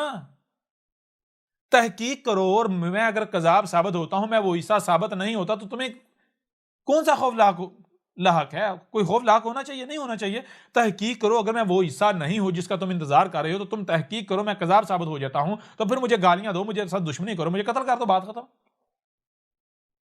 لیکن اگر تم تحقیق نہیں کرتے، مجھے غلط ثابت نہیں کر پاتے، مجھے کذاب ثابت نہیں کر پاتے، میرا مقابلہ نہیں کر پاتے، اور استکبار کرتے ہو، گالیاں دیتے ہو، بکواسات کرتے ہو، میرے ساتھ دشمنی کرتے ہو، مجھے اپنی طرف سے قتل کرنے کی کوشش کرتے ہو، اپنی طرف سے قتل کر دیتے ہو، تو جان لو یہ گالیاں تم کسے دے رہے ہو؟ یہ تم گالیاں، یہ جو تم سمجھتے ہو ہمارے سامنے جو بیٹھا ہے ہماری طرح کا 5-6 فٹ کا بشر ہے نا، بالکل نہیں۔ یہ گالیاں تم رب کو دے رہے ہو، یہ دشمنی تم رب کے ساتھ کر رہے ہو، ٹھیک ہے؟ تم اپنی طرف سے رب کو قتل کرنے کی کوشش کر رہے ہو، تو کیا رب کا مقابلہ کر پاؤ گے؟ رب کے ساتھ دشمنی کر کے بچ پاؤ گے؟ سوال ہی پیدا نہیں ہوتا۔ یوں اب میں آپ سے پوچھتا ہوں، سوال کرتا ہوں کہ اگر آپ لوگ سچے ہو تو آؤ میدان میں احمد عیسیٰ کو غلط ثابت کرو، اور اگر احمد عیسیٰ کو غلط ثابت نہیں کر سکتے تو پھر کیا شے ہے، کیا وجہ ہے جس نے تمہیں حق کی اطاعت و اتباع سے روک رکھا ہے؟ ٹھیک ہے نا؟ اب مزید آگے بڑھیں۔ آپ لوگ قرآن کو مانتے ہیں یا نہیں مانتے؟ آپ دیکھیں نسل در نسل آپ کے ہاں یہ بات چلی آ رہی ہے کہ رسول آتے ہیں معجزات کے ساتھ۔ آپ کے تراجم میں یہ بات موجود ہے رسول آتے ہیں معجزات کے ساتھ۔ آپ کی تفاسیر میں یہ بات موجود ہے کہ رسول آتے ہیں معجزات کے ساتھ، ہے یا نہیں؟ تواتر کے ساتھ یہ چیز چلی آ رہی ہے، اکثریت یہ کہہ رہی ہے رسول آتے ہیں معجزات کے ساتھ، اور ساتھ آپ یہ بھی دعویٰ کرتے ہیں ہم قرآن کی مانتے ہیں، قرآن کی ماننے والے ہیں۔ اب اگر آپ اپنے دعوے میں سچے ہیں تو پھر یا تو یہ بات قرآن میں ہونی چاہیے رسول آتے ہیں معجزات کے ساتھ، یا پھر جو قرآن کہہ رہا ہے وہ آپ کو ماننا چاہیے۔ یعنی اگر تو یہ بات قرآن سے ثابت ہو جاتی ہے کہ رسول آتے ہیں معجزات کے ساتھ، پھر تو ٹھیک ہے، آپ اگر اسی بات پر قائم ہیں، اسی پر ڈٹے رہتے ہیں، تو یہ تو قرآن کی بات ہوگی، آپ قرآن کی بات مان رہے ہیں۔ لیکن اگر قرآن میں اس کے بالکل برعکس بات آتی ہے تو پھر نہ صرف آپ باطل پر ہو، آپ حق کا کفر و کذب کر رہے ہو، بلکہ آپ وہ بات قرآن سے منسوب کر رہے ہو، وہ بات اللہ پر تھوپ رہے ہو، اللہ سے منسوب کر رہے ہو، جو بات قرآن کی اللہ کی ہے ہی نہیں، جو اللہ نے کی ہی نہیں۔ آپ قرآن کے اوپر الزام لگا رہے ہو، آپ اللہ کے اوپر الزام لگا رہے ہو، ٹھیک ہے؟ آپ زبردستی قرآن کے اوپر ایک شے جو ہے مسلط کر رہے ہو جو کہ باطل ہے، اور تو ایسا کرنے والا کتنا بڑا مجرم ہوگا، ذرا غور تو کرو۔ اس سے بڑا کوئی مجرم ہو سکتا ہے؟ سوال ہی پیدا نہیں ہوتا۔ لہٰذا اب آئیں اسی قرآن کی طرف، اور اس قرآن سے آپ کے سامنے رکھتے ہیں کہ رسول کیسے آتے ہیں۔ آیا رسول معجزات کے ساتھ آتے ہیں یا پھر رسول اس کے بالکل برعکس معجزات کے ساتھ نہیں بلکہ البینات کے ساتھ آتے ہیں؟ آئیں قرآن کی طرف، تو قرآن میں دیکھیں۔ سب سے پہلے آپ کے سامنے کچھ آیات رکھتے ہیں، وہ آیات کیا ہیں ذرا غور کیجئے گا۔ یہ سورہ الحدید ہے، سورہ الحدید کی آیت نمبر 25 ہے، یعنی 57 نمبر سورت ہے، 57 نمبر سورت، اس کی آیت نمبر 25 ہے۔ اس آیت میں کیا ہے؟ اس آیت میں یہ ہے لَقَدْ أَرْسَلْنَا رُسُلَنَا بِالْبَيِّنَاتِ، لَقَدْ أَرْسَلْنَا رُسُلَنَا بِالْبَيِّنَاتِ، یعنی دیکھیں ایک بات تو یہ ہے کہ آپ ایک بات سنتے چلے آ رہے ہیں نسل در نسل، ایک بات نسل در نسل چلتی آ رہی ہے، اکثریت کہہ رہی ہے، وہ کیا کہہ رہی ہے؟ وہ یہ کہہ رہی ہے کہ رسول آتے ہیں کس کے ساتھ؟ معجزات کے ساتھ، اور صرف معجزات کے ساتھ، المعجزات کے ساتھ، رسول آتے ہیں المعجزات کے ساتھ۔ یہ بات تو آپ سنتے چلے آ رہے ہیں، ٹھیک ہے، جو آپ کو انسانوں کا لکھا ہوا دکھائی دے رہا ہے، دیکھتے چلے آ رہے ہیں۔ تو کیا آپ کو صرف سننے اور دیکھنے کی صلاحیت دی گئی، یا پھر جو سنائی اور دکھائی دے رہا ہے اسے سمجھنے کی بھی صلاحیت دی گئی؟ اگر تو آپ کو سمجھنے کی صلاحیت نہیں دی گئی تو پھر ظاہری بات ہے آپ جو سن اور دیکھ رہے ہیں آپ وہی مانیں گے، آپ کو وہی ماننا ہے. لیکن اگر آپ کو سننے اور دیکھنے کے ساتھ ساتھ سمجھنے کی بھی صلاحیت دی گئی تو پھر آپ کے اوپر یہ لازم ہے کہ جو آپ کو سنائی اور دکھائی دے رہا ہے آپ اس کو سمجھیں بھی. ٹھیک ہے، تو یہ لقد تم کو سننے کے لیے کان، دیکھنے کے لیے آنکھیں، جو سنائی اور دکھائی دے رہا ہے اسے سمجھنے کی صلاحیت دی گئی، لہٰذا ایسا کرو کہ جو بھی سنائی دے رہا ہے، جو بھی دکھائی دے رہا ہے اسے سمجھو. تو جب تم سمجھو گے تمہارے سامنے کیا آئے گا؟ قد. وہی تمہارے سامنے آئے گا جو کہ طے شدہ ہے. جیسے 2 + 2 4 ہی آئے گا، بالکل ایسے ہی جب تم تحقیق کرو گے، سمجھو گے تو تمہارے سامنے وہی آئے گا جو حق ہے، جو طے شدہ ہے، جو قدر میں کر دیا گا، جس کے علاوہ اور کچھ سامنے آ ہی نہیں سکتا. تو کس حوالے سے تم نے تحقیق کرنی ہے؟ ارسلنا، کس طرح بھیجتے ہیں ہم رسولنا، ہمارے رسولوں کو. یعنی تمہیں سننے کے لیے کان، دیکھنے کے لیے آنکھیں، جو سنائی اور دکھائی دے رہا ہے اسے سمجھنے کی صلاحیت دی گئی، لہٰذا جو بھی سنائی اور دکھائی دے رہا ہے اسے سمجھو. جب تم سمجھو گے تو تمہارے اوپر یہ واضح ہو جائے گا، تمہارے سامنے کھل کر واضح ہو جائے گا. کیا واضح ہو جائے گا؟ کہ کس طرح ہم اپنے رسولوں کو بھیجتے ہیں. ہم نے رسولوں کو بھیجنا قدر میں کر دیا. کس طرح رسولوں کو بھیجنا قدر میں کر دیا، یہ تمہارے اوپر کھل کر واضح ہو جائے گا. آیا اسی طرح ہم رسولوں کو بھیجتے ہیں، ہم نے رسولوں کو بھیجنا اسی طرح قدر میں کیا جیسے تم سنتے چلے آ رہے ہو، دیکھتے چلے آ رہے ہو، یا پھر اس کے بالکل برعکس آگے کیا آ جاتا ہے؟ بالبینات، البینات کے ساتھ. تو یہ لقد ارسلنا رسولنا بالبینات، تم کو سننے کی صلاحیت دی گئی، دیکھنے کی صلاحیت دی. نہ صرف سننے اور دیکھنے کی صلاحیت دی بلکہ جو سنائی اور دکھائی دے رہا ہے اسے سمجھنے کی صلاحیت دی. جب تم ان صلاحیتوں کا استعمال کرو گے، جو بھی سنائی اور دکھائی دے رہا ہے اسے سمجھو گے تو تمہارے سامنے وہی آئے گا جو کہ قدر میں کر دیا گیا. کیا قدر میں کر دیا گیا؟ ہم نے یہ قدر میں کر دیا ہے کہ ہم اپنے رسولوں کو بھیجتے ہیں البینات کے ساتھ. ہم نے رسولوں کو البینات کے ساتھ بھیجنا قدر میں کر دیا. لہذا کوئی ایک بھی رسول نہیں آیا، نہ ہی کوئی ایک بھی رسول آ سکتا ہے. اگر آیا اور آئے گا تو کیسے؟ البینات کے ساتھ. جتنے بھی رسول آئے البینات کے ساتھ آئے، جو بھی رسول آئے گا البینات کے ساتھ آئے گا. اس سے 2 چیزیں واضح ہو گئیں. نمبر 1، پہلی چیز تو یہ ہے کہ جو دجل ہے، جو فراڈ ہے، جو فریب ہے، وہ کھل کر واضح ہو گیا جو آج تک دیا جا رہا تھا. رسول آتے ہیں معجزات کے ساتھ. اور نمبر 2، رسول جو ہوتا ہے، جو اللہ کا بھیجا ہوتا ہے، اس کی پہچان کیا ہے؟ اس کی پہچان معجزات نہیں ہے بلکہ البینات ہیں. ٹھیک ہے جی. اب آگے بڑھنے سے پہلے یہاں پر المعجزات یا معجزات اور البینات جو ہے اسے سمجھنا لازم ہے. پہلے تو جان لیں معجزہ کسے کہتے ہیں. معجزہ عجز سے ہے، اور عجز کسے کہتے ہیں؟ عجز کہتے ہیں جسے آپ کہتے ہیں عاجز آ جانا. مثال کے طور پر کوئی ایسا کام جس کو کرنے کے لیے آپ جو جی چاہے کر لیں، پورا زور لگا لیں، جتنا جی چاہے زور لگا لیں، کچھ ہی کیوں نہ کر لیں، آپ وہ کام کرنے سے عاجز آ جائیں، وہ آپ کام کر ہی نہیں سکتے. اسے کہتے ہیں معجزہ. ایسے ہی مثال کے طور پر کوئی ایسی بات آپ جتنا جی چاہیں زور لگا لیں، جو جی چاہے کر لیں، وہ بات آپ کی عقل میں آ ہی نہیں سکتی. کیوں؟ جو کام آپ کر لیں یا جو بات آپ سمجھ جائیں وہ معجزہ نہیں کہلائے گا. ٹھیک ہے جی. تو البینات جو کہ بینات سے، بینات معجزات کی ضد ہے. یعنی جیسے آگ اور پانی ہے، بالکل اسی طرح معجزات کی ضد ہے بینات. بینات بین سے ہے. بین کسے کہتے ہیں؟ بین کہتے ہیں کوئی بھی بات، کوئی بھی ذات، کوئی بھی شے، کوئی بھی وجود اس طرح واضح ہونا کہ اس کا رائی برابر پہلو بھی چھپا ہوا نہ ہونا. کوئی بھی شے ہے، کوئی بھی شے، کوئی بھی بات، اس کے ٹوٹل مجموعی طور پر 7 پہلو اور اس کا جوڑا ہوتا ہے.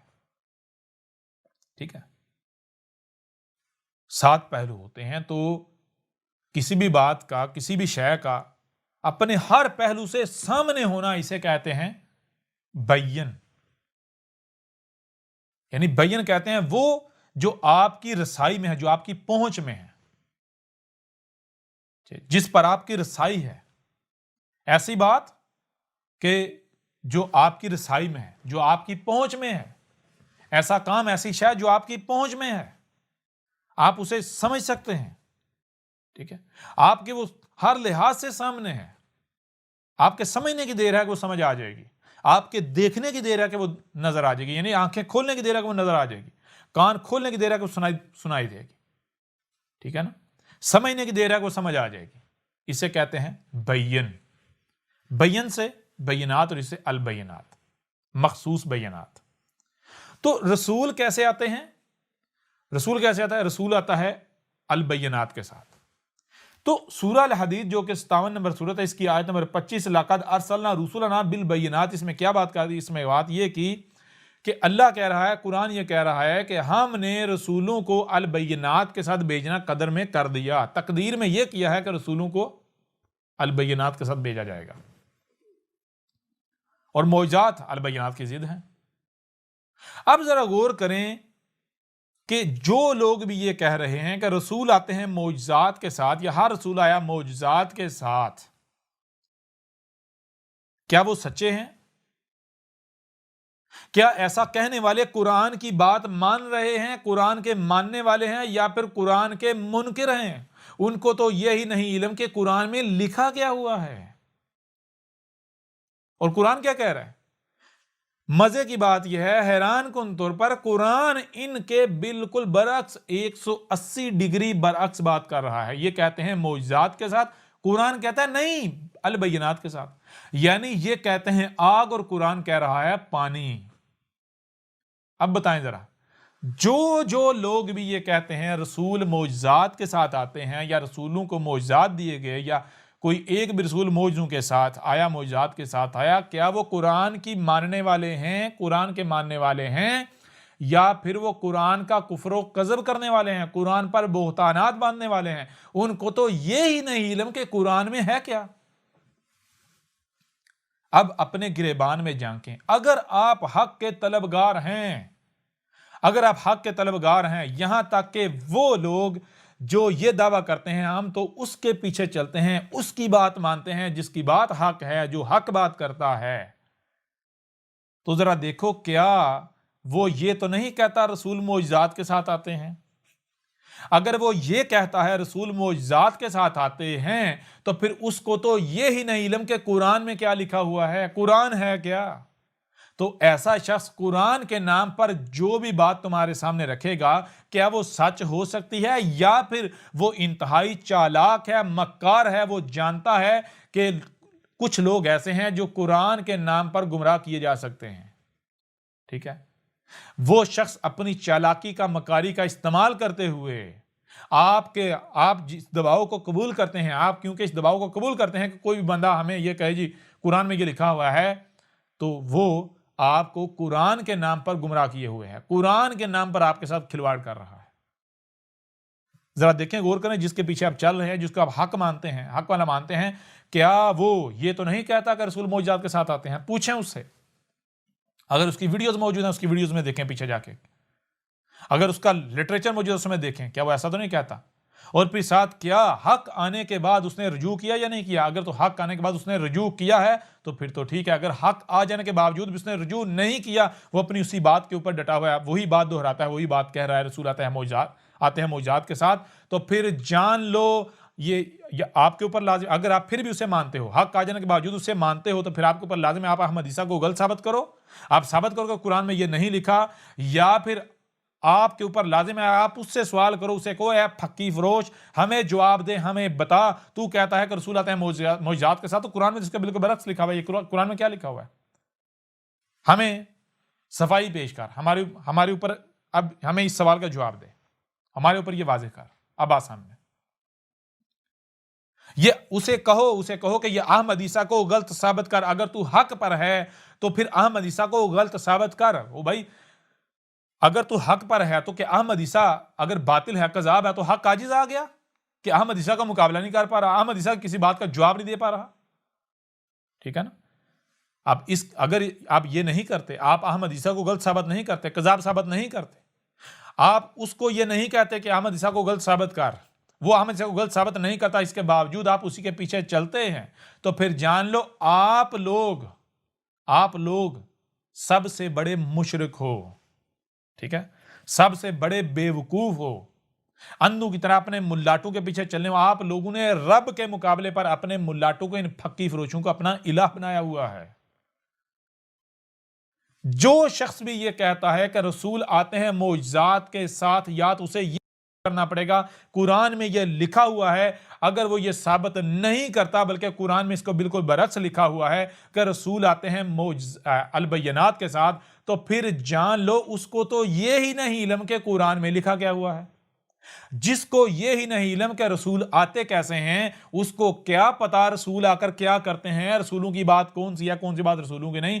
تو ایسا شخص جو بھی بات قرآن سے منسوب کر کے کرے گا، جو بھی بات رسولوں سے منسوب کر کے کرے گا، کیا وہ حق ہو سکتی ہے؟ ذرا خود بھی تو غور کرو اے عقل کے اندھو۔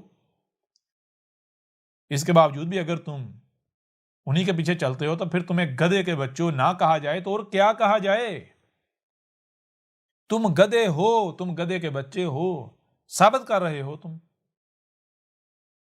پھر تھوڑا آگے بڑھیں، تمہارے یہی ملاٹے تمہارے دیکھو ایک طرف کہتے ہیں کہ جو تقدیر کا منکر ہے وہ مرتد ہے، وہ کافر ہے، وہ مشرک ہے، وہ واجب القتل ہے، وہ باطل ہے۔ کس کا منکر ہے؟ جو تقدیر کا منکر ہے۔ اور تقدیر کیا ہے؟ تقدیر یہ ہے کہ جو اللہ نے لکھ دیا وہی ہوگا، اس کے خلاف یا اس کے علاوہ کچھ ہو ہی نہیں سکتا۔ یعنی آسمان و زمین میں، اس کائنات میں اگر ایک پتا بھی ہلتا ہے تو اس کا ہلنا اللہ نے تقدیر میں، قدر میں کر دیا، ٹھیک ہے؟ یعنی آسمان و زمین کائنات میں وہی ہوتا ہے جو قدر میں ہے، جو قدر میں نہیں وہ ہو ہی نہیں سکتا، ٹھیک ہے جی؟ جو قدر میں نہیں وہ ہو ہی نہیں سکتا۔ تو دیکھیں ایک طرف یہ کہتے ہیں تقدیر کا منکر کیا ہے؟ کافر ہے، مشرک ہے، واجب القتل ہے، مرتد ہے، فلاں ڈھنگا سب کچھ ہے، زندیق ہے، سب کچھ ہے۔ اور دوسری طرف یہ دیکھیں خود تقدیر کے منکر ہیں۔ کیسے؟ قرآن کیا کہہ رہا ہے؟ لَقَدْ أَرْسَلْنَا رُسُلَنَا بِالْبَيِّنَاتِ۔ تمہیں سننے کے لیے کان دیے گئے، دیکھنے کے لیے آنکھیں دی گئی، جو سنائی اور دکھائی دے اسے سمجھنے کی صلاحیت دی گئی۔ تو تمہیں یہ صلاحیتیں کیوں دی گئی؟ اس لیے دی گئی کہ ان صلاحیتوں کا استعمال کرنا ہے۔ تو پھر ان میں سے آدھی صلاحیتوں کا استعمال نہیں کرنا بلکہ جتنی دی گئی ہیں سب کی سب کا استعمال کرنا ہے۔ صرف کانوں اور آنکھوں کا استعمال نہیں کرنا بلکہ جو سمجھنے کی صلاحیت دی گئی اس کا بھی استعمال کرنا ہے۔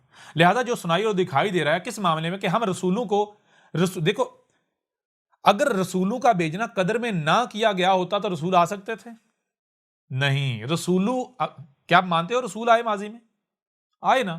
اگر ماضی میں کوئی ایک بھی رسول آیا ہے تو اس کا مطلب یہ ہے کہ رسول آ ہی تب سکتا تھا جب رسول کا آنا قدر میں کیا گیا۔